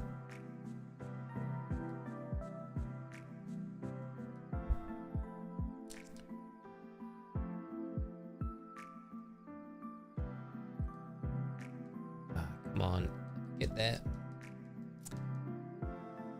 Yeah, I forgot about Blood Moon Saluna. I hope Zeo will be like Arceus, where you can get every Pokemon in one game without needing to trade. I feel like it will be. I think it makes sense, especially if there's no breeding mechanics and stuff like that. Then And if you've got like dex completion rewards and stuff like that in game, it makes sense to have everything available to catch in game as well. But I guess the theme that we're taking away from the trend that we've seen incorporated in Gen 9 is to expect maximum shiny locked Pokemon in Legends EA, which would be kind of sad. Because I was hoping they'd loosen the chains a little bit and not be as strict as they were in Legends Arceus, and allow us to maybe whatever legendaries and mythicals are in that game, that we could potentially shiny hunt them. But it doesn't feel like that's the direction that we'll be going. Any tips on reading White 2 in Japanese? I was either gonna try Google Translate or just use an emulator in English, but yeah, any tips? I don't know. I would probably use, yeah, Google Translate would be my go-to. Marcus, I think, yeah. And you're not gonna have to use it all the time. I guess you will, because battles are kind of difficult. But once you know what a move is, then you're not going to have to use it again for your Pokemon. So a lot of the trainer text is skippable anyway for the most part. It's just a long text sequences that you're going to get with like some of the cutscenes and things that are, you're going to need it. Just have that phone hovering over it. So while I was cleaning the house this weekend, I came across my DS with Virtual Console Blue and Yellow. Wow, as well as Omega Ruby downloaded to it. I was in Wonderland for a few moments. That is awesome, mate. What a find. That is absolutely epic. Get that Omega Ruby booted up. Oh, Mr. Holbrook, you missed this Aurora event. I hadn't returned to playing the games yet. Oh, that is so frustrating. Does Eternal Flowout count? Yeah, I guess that would be another one on the list as well, because yeah, that is shiny locked, and it's kind of its own standalone Pokemon as well. Worst part about the shiny locks is that all the sickest shinies are locked. Have you seen shiny Raging Bolt? I haven't actually. Let's have a look. I shouldn't show it on stream. I could get into trouble. Oh, that looks awesome. No, that it does look nice. To be fair, all of the Paradox, I like Terrapagos as well. Terrapagos shiny looks, it's a banger shiny. Ogapon as well. It's very subtle, but I do like Ogapon shiny.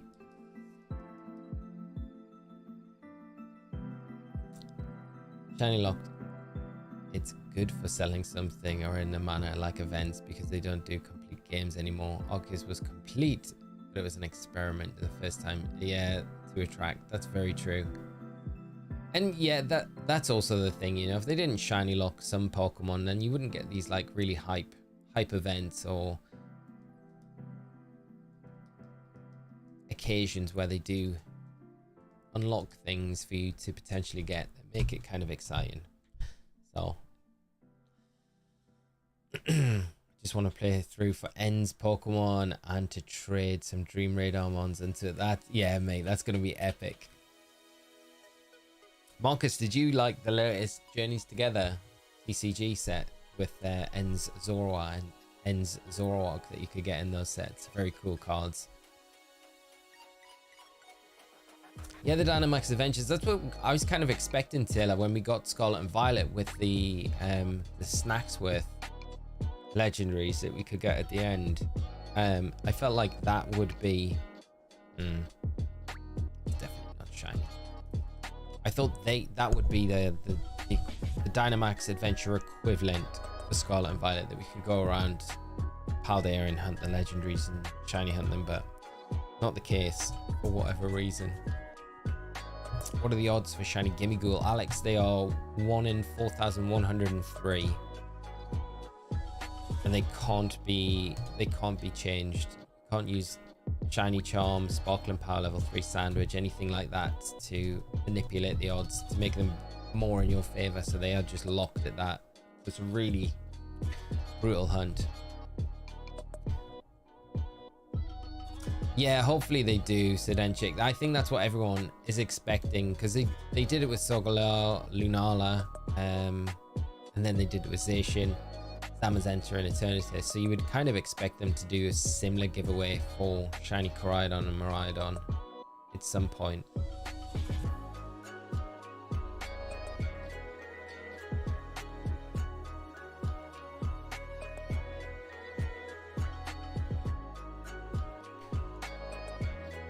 Yeah, the rune legendaries. I'm surprised we haven't had those, Johnny, to be honest.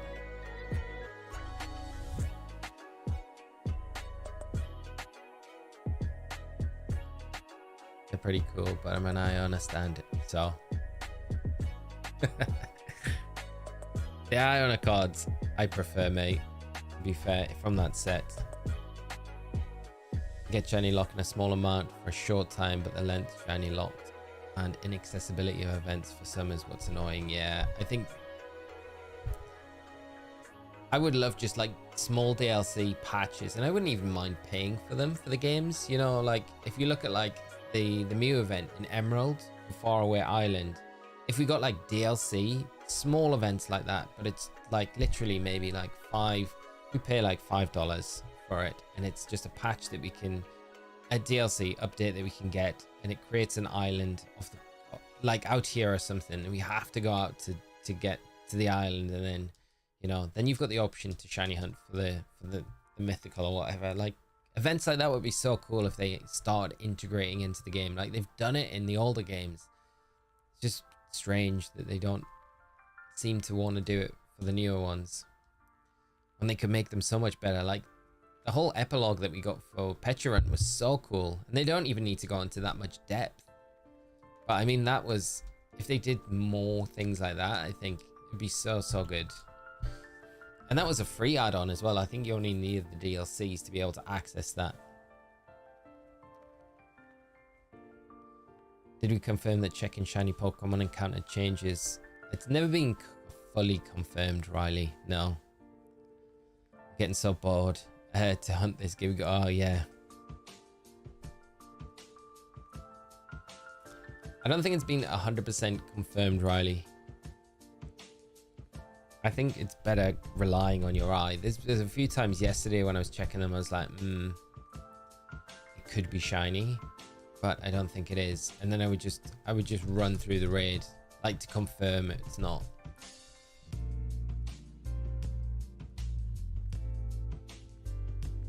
Oh wow, Johnny, that's amazing. I sent the request to publish the Chrome Edge extension on the store for the tool. If everything goes smoothly, I could publish it soon. That's amazing, mate. You'll have to keep me up to date with that. I would love to do like a full video featuring that as a tool that you can use. I think it's such a cool project that you've done.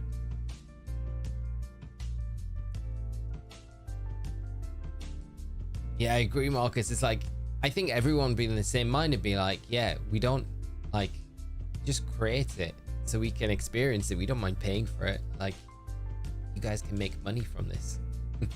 Like, just do it. I'd like to share a photo with you. What would be the best way to reach out? Would I be able to look in Discord? Yes, I would be, mate. Yeah, for sure.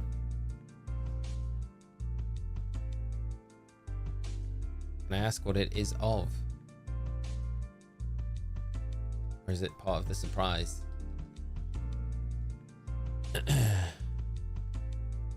When the raid starts, if it's shiny, will there be? No, there's no shiny sparkle, which makes it even more tricky. You're literally going off eye, which is made harder because of the terrestrialization. Like, the crystals make it even more tricky to spot.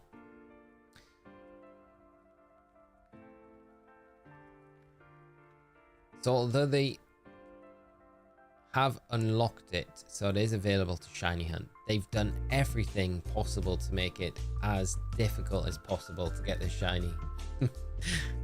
It's almost like they don't want you to find it. I checked the recently battled and shiny battled with non-Gimmighoul, but I don't know if anyone has confirmed with Gimmighoul itself. Yeah, that's a worry when you're like, is it the best indicator? But I mean, hopefully we can find out. Hopefully we can find out, you know. Hopefully we can find out that it is working.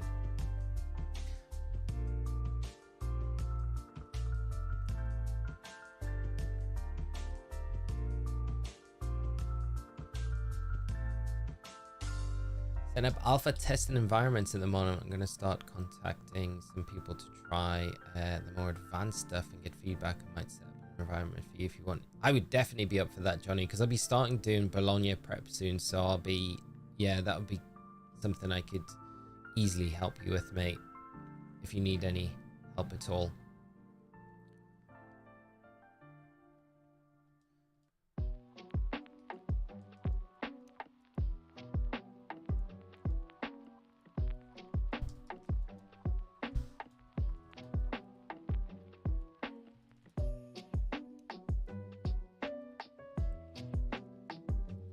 Gimmighoul honestly needs a bit of shiny. They should have the whole chest gold. Ah, that would have been cool. Yeah, just a different color chest would have been like, it would have made this hunt so much easier.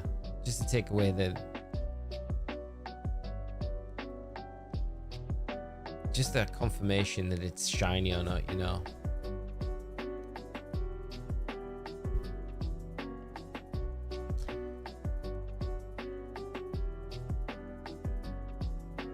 Oh mate, I will have a look, definitely. As soon as we finish, I'll have a jump in and do it. Luxury ball. I don't know what I would go for. Like, luxury ball's a nice one. I don't know why I'm always tempted with the moon ball for some reason, but it doesn't really make much sense. I guess the yellow on there kind of matches, but not really much else. But I always like ghost and dark type Pokemon and like the moon ball for some reason.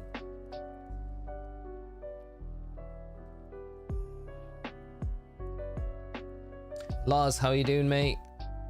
Isn't the law that the chest part isn't really part of the Pokemon? That's why you got chestless form. Oh, that's probably quite true. And it's only got the chest because it's got so many coins that it's stolen that it needs to store them.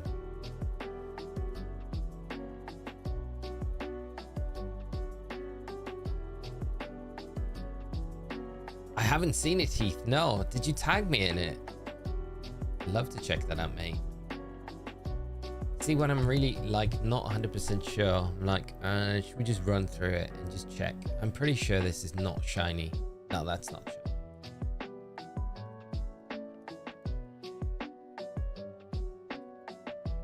But we'll take the rewards just to double check. Been thinking with some people annoyed with how easy it is to shiny hunt in Gen 9, they could start doing 2 shinies, one they make and one that auto generated like before, and one is rare to find. That would be kind of cool if they did it like that, yeah, to kind of meet and like keep everyone happy, you know. Looks sus.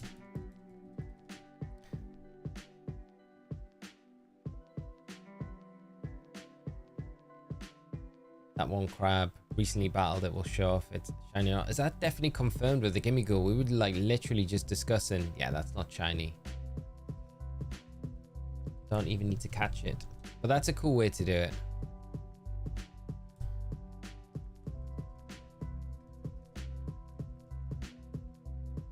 Oh, it's how you found yours. Okay, so that's confirmation then that that works. So the Pokédex feature. Because I've been doing it, but we've all been a little bit unsure whether it's been like confirmed if that actually definitely like registers with this den or this event, because you're like, huh, you could be relying on that and it doesn't update for the den and then you just skip over the shiny.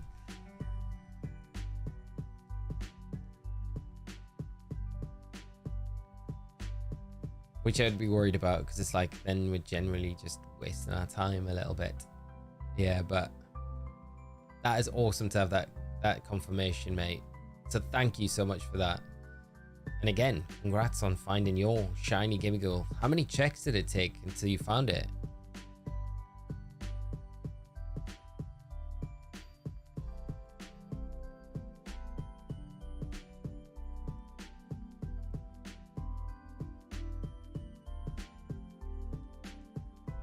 Julian, did you craft some Metagross raid builds that are not based on body press iron defense? Honestly, I spent hours on showdown builder and couldn't come up with a special attacker. I've got a few ideas, but I haven't finished off the final builds yet. So I said earlier in the stream, iron defense body press is going to be a legit strat though. I think I worry about Metagross having iron defense. It's kind of putting me off run down the route of using a physical attacker myself. Galarian Zapdos feels like it could be good. You have to be careful around the Zen Headbutt. I think that's going to be a little bit awkward. Ice Punch as well before you Terastallize could be a little bit awkward to deal with. But you do have Bulk Up to get around that. And Metagross hasn't got a way to boost its attacks like straightforward anyway, outside of like Meteor Mash. And the Thunderous Kick I think could be quite useful, because then you're increasing that damage every turn for free while you're getting closer to your Terastallization. So I think Zapdos, Galarian Zapdos could be decent. I think Volcarona could be a good shout with that Flame Body ability. Metagross likely going to be proccing that, maybe, if it doesn't just lock in with Earthquake over and over again. I guess the thing that you'd worry about with Volcarona is going to be Rock Slide. But Volcarona could potentially do a decent job against it. It's probably not going to be the fastest though. Skeledirge feels like a solid option. Use Topsy-Turvy Malamar. If I've ever got an excuse to use Topsy-Turvy, I would love to. Yeah, that would be good. The other thing I talked about that I think we might see, and I think it's a small possibility, but because Metagross doesn't have access to Swords Dance, Bulk Up, anything like that, it does get access to Psy Up. And that could make it really difficult for us in the raid, where especially if we are using physical attackers, where it's like, yeah, I don't mind, because 60% of the raid timer I'm going to psych up. So if you've got like 3 Swords Dances under your belt, I'm going to copy those, and then I'm going to nullify your stats straight after that. So that interaction could make it quite difficult. If we see it rely on that at any point, it would kind of make sense for its Psychic Steel typing that it's got for, you know, its base typing. I think it could make for quite an interesting, difficult raid. So then again, if like we do see something like that, a special attacker makes more sense, because it's probably not going to have any special attacking options. I don't think. I think it's going to be primarily all physical options. We could probably see in it like Meteor Mash, Zen Headbutt, Earthquake, and then the outliers are going to be like the coverage. It's going to be like Rock Slide potentially, Ice Punch potentially, and then what support lines is it going to use? Screens, Light Screen, Reflect. It has got Scary Face. It's got Agility as well, so it could go down those lines.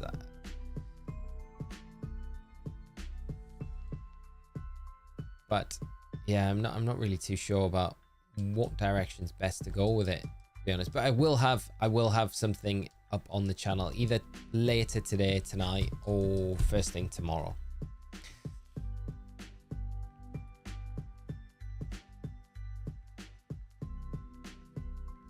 Stamina, focus. Oh, that was the other thing. Yeah, focus energy on the Galarian Zapdos. I think that would be one way you could maybe get around if it does have iron defense. Stamina, focus energy, Archaludon crits would ignore Metagross's defense boost if you use iron defense. That's very true. Yeah, it's a good idea to get around it. Malamar is only weak to Bug. It's weak to Fairy as well. Gotta be careful with that Pont Dark typing. Doesn't get Home Claws. I don't think it does. No, Toss the Pizza. I don't think Metagross gets that. They will never give Psy Up on raids. Too hard to make checks to avoid. I don't know, mate. I could see them doing it, you know, because it's like the generic raid.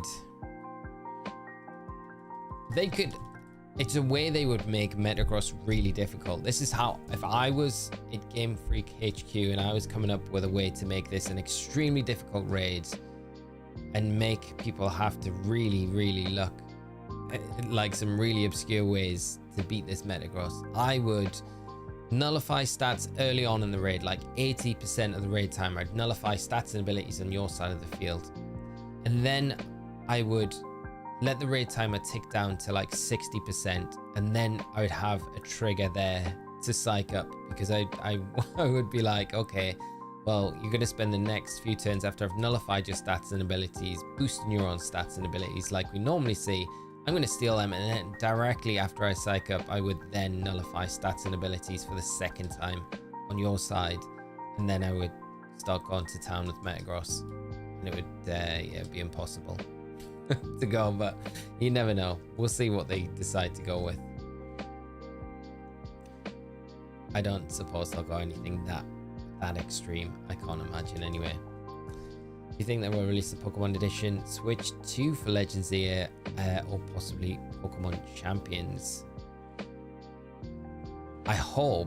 I mean, a Champions Edition Switch 2 would be wild. I've never even thought of that before now. That would be so cool to see. I think it's more likely that we get a ZA one. I would almost bank that we'll probably get a ZA themed Switch 2, which makes me really sad that I've pre-ordered it now, because I think I'll probably miss out on getting that if it's really cool, which is, you know,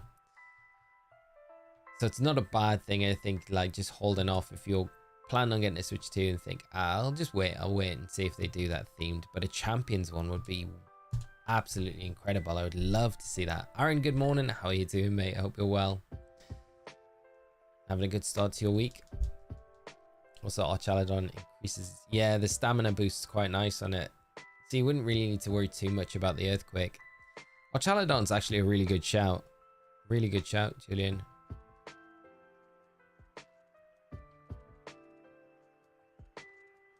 Thank you for the good luck, Aaron. I appreciate it. Definitely need it for this one.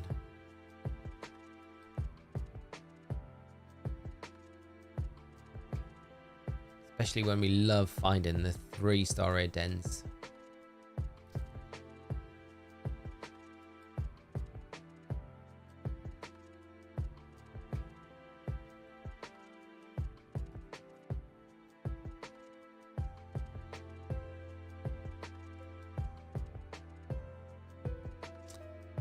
Yeah, Sam, if you check your profile and you can see the shiny Pokemon battled, if that goes up after you come out of the raid, that is a good indicator. And I think the other one is if you go onto your Pokédex screen and you go down to recently battled Pokemon, this is probably the more reliable one. You click in details, here it would have the shiny symbol up in the top left hand corner, I believe, on this screen, so you would be able to identify it either or those ways. Probably the Pokédex last battled is probably the one to check. This is true, Johnny. Yeah, people need to catch it solo, so yeah. But then you want a raid to be difficult as well, don't you?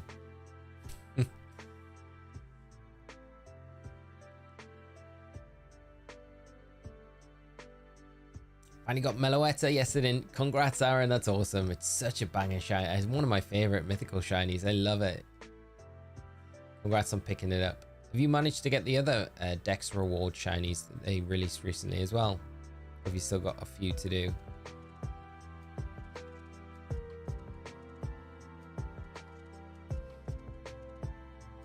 Switch 2 Champions Edition. If you play Champions on the Switch, all your moves will have 5% increases in accuracy. Could you imagine? I wonder, I'm really curious when Champions will release though. I expect we'll probably get maybe an update about it at Worlds this year. Oh, Marcus, could you imagine a Mew? Do you think we'll get a Mewtwo Mightiest Mark rerun? That's probably the only one that I think will probably not get a rerun.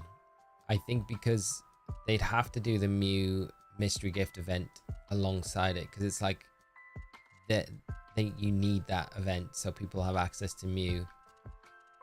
I would love them to rerun that event though. I think that if, out of all the 7 stars, if they did one rerun, it would be that Mewtwo one. I think that would be such a cool run back. Sad that we never got anything as like hard as that, you know, event since the Mewtwo ended. We've never, nothing's been that level of difficulty. That was just nuts.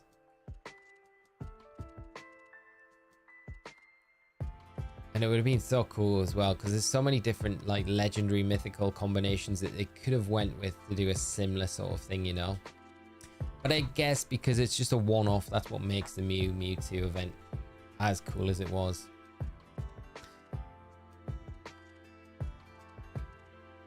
I've been doing ORAS resets, so many shiny legendaries. Oh, nice. I've never really done much shiny hunting in the portals before, but it's a really cool way to go for the legendaries. But congrats on picking so many up.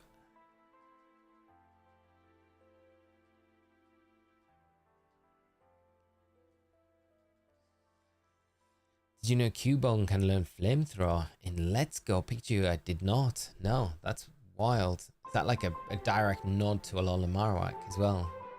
Didn't you only need Mew if you wanted said Mew to also get the mightiest mark? Yeah, I mean, you can go into the Mewtwo raid with not using Mew. It's just that the Mew gets the Omni boost, which makes it like probably one of the best Pokemon to take into the raid to use against the Mewtwo. And there's only, I would say there's only 2 possible Pokemon that you can go into that raid and beat Mewtwo with solo. One of them is Mew, of course, and the other one is Skeledirge.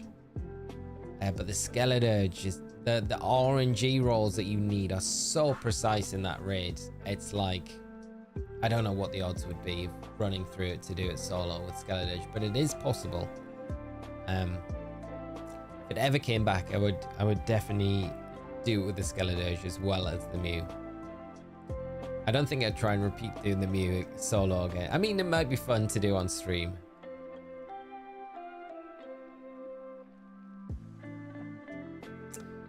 Got 3 shinies on a multi-mass outbreak run in August. Congrats. Nice. That's awesome, Dr. Seward. Which shinies were they? Something always great about getting shinies in that game.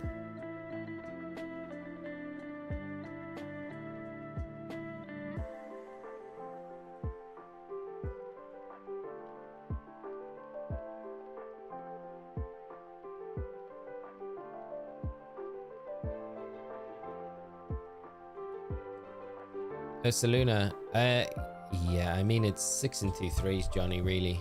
But it is, yeah. I mean, on paper, it's better. But for this raid, it doesn't really matter. And because I'm not running through that many of them, I'm just checking them. Ursaluna. Ursaring's fine.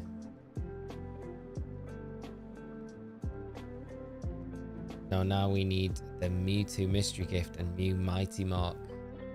Well, I mean, they kind of did technically give us the Mew Mightiest Mark, because the Mew gets the Mightiest Mark, but the other way around would be fun. They're like, yeah, actually Mew's the bad guy we need to take down.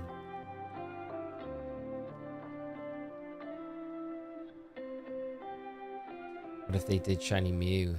Meet difficulty. That would be very cool. A Mewtwo difficulty. A shiny Mew Tera Raid, but at Mewtwo difficulty. That would be wild. People will go crazy for that event as well. Like, I don't know many people that don't love shiny Mew. Just waking up, but I'm shiny hunting the Tapus in Dynamax Adventures right now. Awesomest. Good luck with those.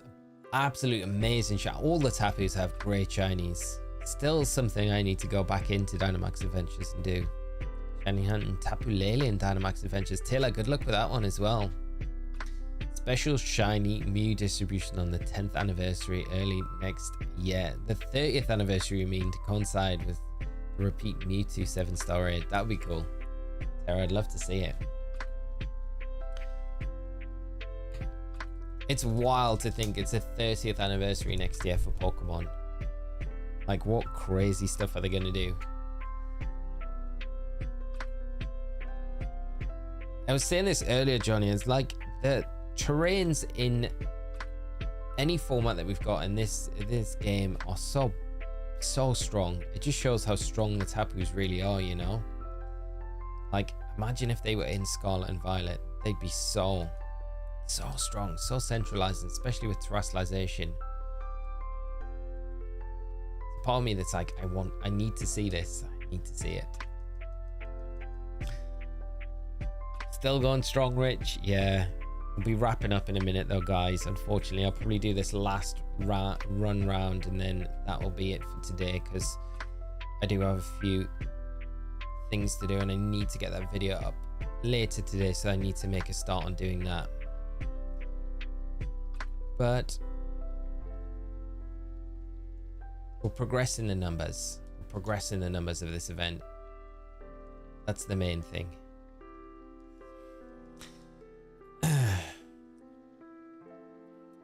Question: how do you know if it's shiny?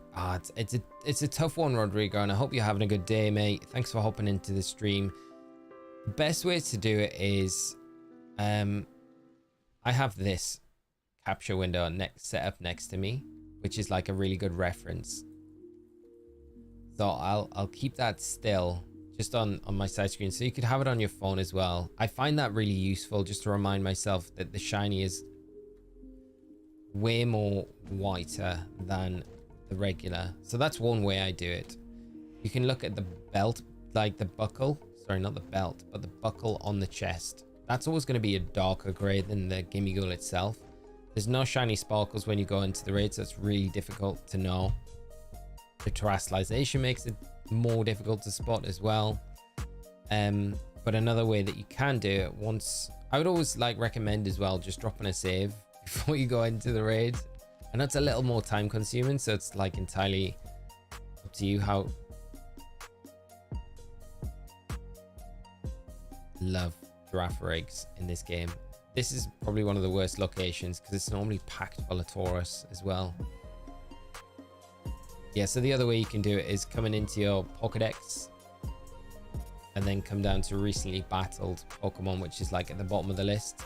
And if it was a shiny, go into details and it would show you there was a shiny, like the symbol would be there. So you can do that after you come into the raid. Have I saved? I have saved. I'll just drop another one just for the sake of it. So yeah.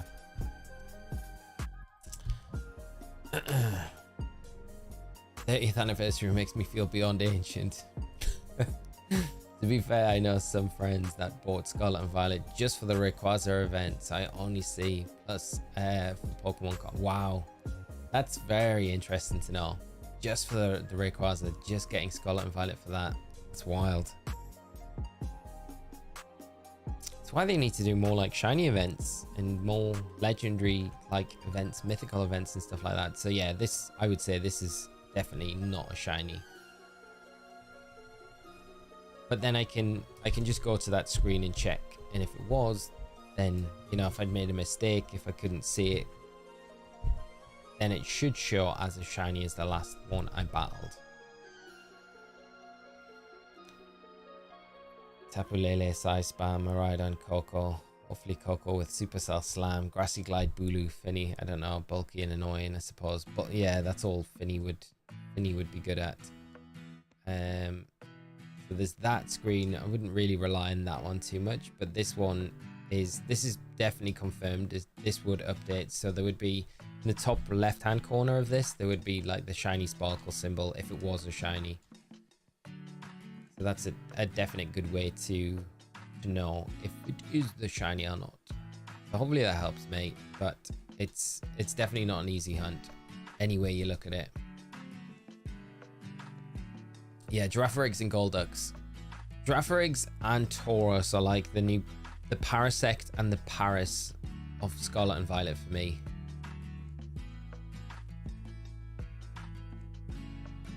But where's the Taurus? The Taurus normally kind of run into you and then they'll move on, but Giraffe Egg just seem to run to you and then stop. So they kind of wait for you to unsave the game. Kind of annoying.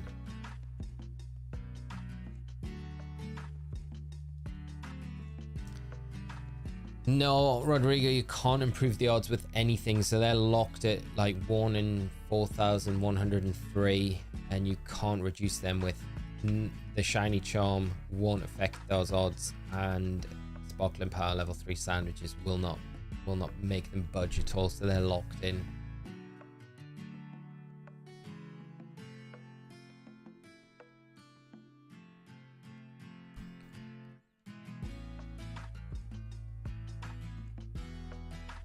Dr. Seawood, yeah. It's alright though. Damn Bugs and Arceus act like you owe them lunch money. Paris. Oh man. I don't even know how that thing spots you. Through a stealth spray and a smoke bomb, that thing still knows you're there, and it's still gonna creep up and ruin your day.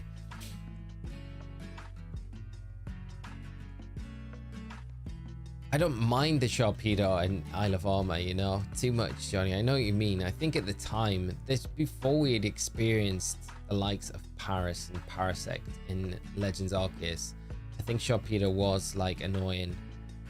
But now you've got Veluza and these games. Veluza is terror as well, but at least you can get out the water most of the time, or just fly, which makes it easier to get around those. And the Sharpedo, you saw them coming a mile off, and you could outrun them as well, which I think with Veluza, I feel like most of the time you can't outrun them. And it's so much more frustrating if you're shiny hunting in the water in the lake.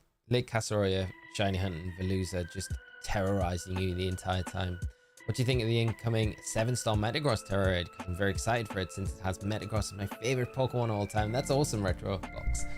I'm excited for it too. I think it's going to be a really interesting raid. I think they're going to do something maybe a little bit different with it. I'm just going to beat this one.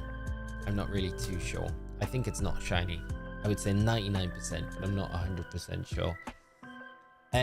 Yeah, but I'm just trying to... We've talked about it quite a bit on the stream today. What builds will work well for it, you know, and what you could bring to it. I think Galarian Zapdos, definitely something I like. The idea of with Thunderous Kick, Bulk Up, Focus Energy. I think they're all good options for it. Ceruledge I like, Volcarona, Skeledirge as well is another one. It could be quite good. I would say Rotom Heat could be good. Charizard could be good as well. You just have to worry about like Rock Slide on the Metagross. Rotom Heat not so much, but I think the thing that Rotom Heat has going against it is you're relying mostly on like Overheat is the big fire type attacking move, which is not ideal because you're lowering your special attack, so then you probably want to use Terra Blast most of the time. No, that's not. That is a silver Gimmighoul. But yeah, what about yourself? What things have you been looking at to take into the raid and use? Johnny, enjoy the rest of your day, mate. Keep me updated with the project, and if you need some help with that, love to jump in and help. Veluza feels like watching Neo in the Matrix, moving like time doesn't affect. Yeah, mate, you're over there like lagging like crazy, and Veluza's like swarming you around the lake, swooping in, ready to ruin your day.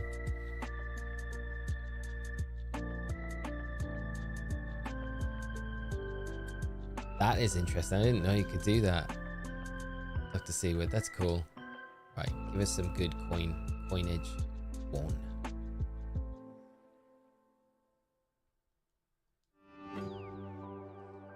Another 5-star, that's good.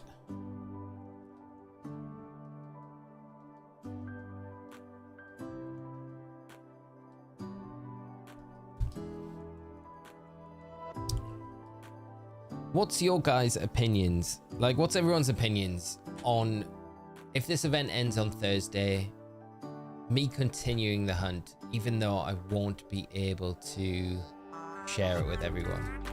Would you like to see me continue this, like on and off, not continually, but keep coming back to it now and again, see if we can get it? Riley, you get out on the golf course yet this year? No, I haven't, mate, and it's just been down to my ankle, but I feel like It's so much stronger now, and I'm having no problems. Like, I did a 2k park run with Thea yesterday, and it was fine. So I feel like I should be able to get back out and yeah, get a round or two in. Might be a little while. I'm kind of stacked with stuff going on over the next like 4 or 5 weeks, so it'll probably be after that. But yeah, mate, hopefully, fingers crossed, it won't be too long. But yeah, damaging my ankle like I did just before the new year has like stopped me doing any of that, like the early part of the year, which is really annoying. No, Taylor, you can't breed Gimmighoul with Ditto, unfortunately. Would have made it so much easier if you could have. Good watch. It's nice to have someone else struggling alongside. Oh, awesome. Go for it. Great. Thank you so much, guys. I appreciate the feedback. I mean, I'm kind of hoping that we get it before. It's definitely not shiny. I am going to catch it though, just to like be 100% sure. I'm pretty sure from here that's not shiny. Close up, I'm still not sure. Hoping Zay will have regional variants. I really hope, Dr. Seawood. I think everyone's kind of banking on that we're going to get new mega Pokemon. But I really hope that we get regional variants, because I think that's such a cool like integration with any new game that we get recently, you know. I think, yeah, I'd almost prefer regional variants of the starter final evos than megas for them, to be honest. But that's just me personally. I don't know what everyone else would kind of prefer. Like, I would love a regional variant like for Alligator. Yeah, I think that would be just a really cool thing. Mega might be really cool as well, but a Mega would be really cool as well, but my eyes are just tricking me at this point, aren't they? Okay, where's the next one? There we go. This is the shiny hunt in Scarlet and Violet. I think if you truly want to achieve 100% in these games, you gotta hold on to this one, pal. I still vote Ribbon Master though. Yeah, I think that's the next one. I think we get the Dratini finished off, go into Colosseum, maybe just dip in and out of this one. I think you're right though, it is the shiny hunt, because I've been guilty about complaining about these games and them not having a difficult shiny hunt, like in saying all I want is a tough shiny hunt, and I mean, we've got it. The only problem is you've just got to not go online and keep this in on your game, which is kind of fine, because I can do that with Violet for sure. Or I revert to using Violet as my main copy and keep it in this one. Maybe I do that. Maybe I do that. Sounds like it's just new Megas and Izzy's Floette. Could be wrong, but it seems like beyond that, new forms, new Pokemon aren't a thing. Oh, I'm hoping, because we got so many new like Pokemon in Arceus. We got all the Hisuian Pokemon, which are really cool additions, you know. And I think if they don't do that, they're kind of missing a trick. I think like a lot of people like really just I don't know. I think they're big fan favorites, regional variants that we get of Pokemon. I think they're a cool addition. They kind of give Pokemon the ability to take maybe some underused Pokemon, maybe Pokemon that have just been slightly, you know, pushed out of the margins because of like the power creep that we get each and every new generation. So they're like pushed out a little bit. It gives the ability to bring them back in and give them a bit of a revamp without touching the originals too much. What do you think of the Pokemon music in Terra versus Dynamax? And I love the Tera Raid music. It's one of my favorite tracks in Scarlet and Violet, even though I've heard it a gazillion times. But I do prefer it to... I kind of like the Dynamax Adventure music as well, when I think about it. Yeah, they're both cool tracks. I probably prefer the Tera Raid battle though, just because it's just a cool jam. I think if I had to pick one, I would pick Scarlet and Violet. What about yourself though? Great question though.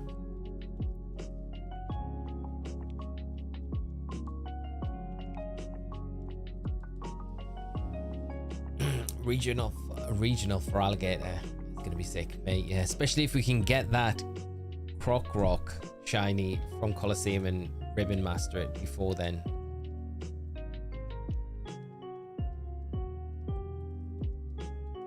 Steepest hill in the world. Come on, Koraidon, you can do it. Have you noticed that Terrapagos battle theme is slowed down, more epic version of Tera Raid theme? I don't know if I did, you know. I don't know if I've actually clocked that, Alex. I'll have to go back and listen to it. By the way, I just got shiny Gimmighoul yesterday, and it's actually my first time using Goldingo, so I want some suggestions on how to use one, like moveset, held item, EVs, and more. You got the shiny Gimmighoul. That is epic, epic. Congrats on that. Where are you planning on using it? Because the answer kind of would change depending on like if you want to use it for like raids, or if you want to use it in singles, or you want to use it in VG doubles. Because there are a bunch of different answers that I could give you for all of them. And a pretty safe one, it's always a choice specs set, which is, you know, max speed, max special attack, modest nature, trick, make it rain, shadow ball, and then a coverage move like Thunderbolt. That's always going to do you well in whatever, you know, competitive scene that you kind of run it in.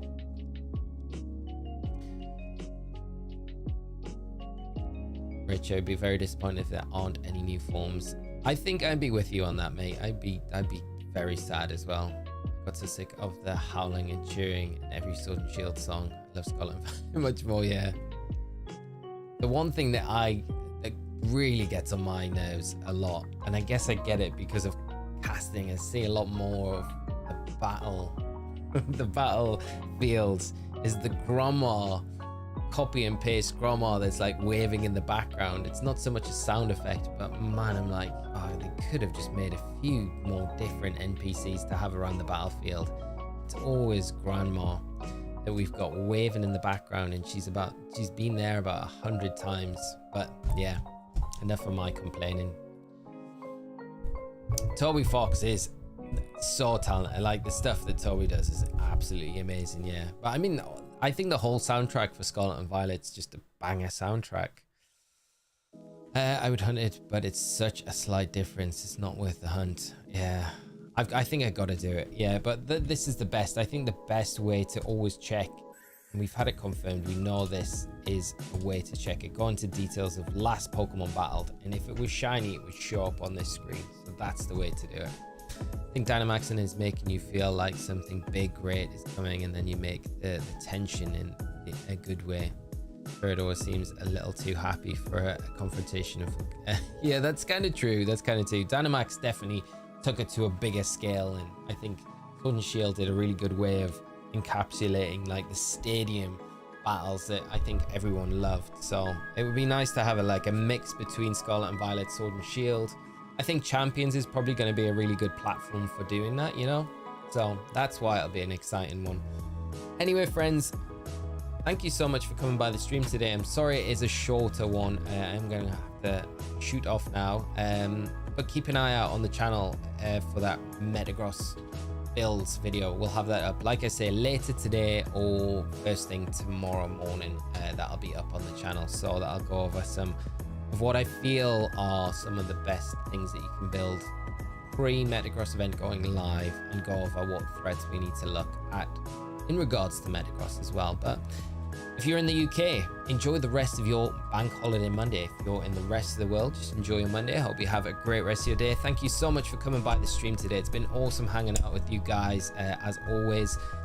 Unfortunately, no shiny chest form Gimmighoul. I will try and do, if I get some time, some more checks in between now and the next stream, and we'll be back Wednesday. So probably do this one last time before that event goes away on the Thursday, and hopefully get lucky. Maybe if I do get it before then, in between then, keep an eye out, because I will post and we'll go live to start hosting the event as soon as that does happen. But otherwise, I will see you all Wednesday for more of this and maybe something else. So we'll see what happens. But take it easy, friends. Have a great rest of your day. Take care. Thanks again. And I'll see you all in the next one. Till then, take care. Bye-bye.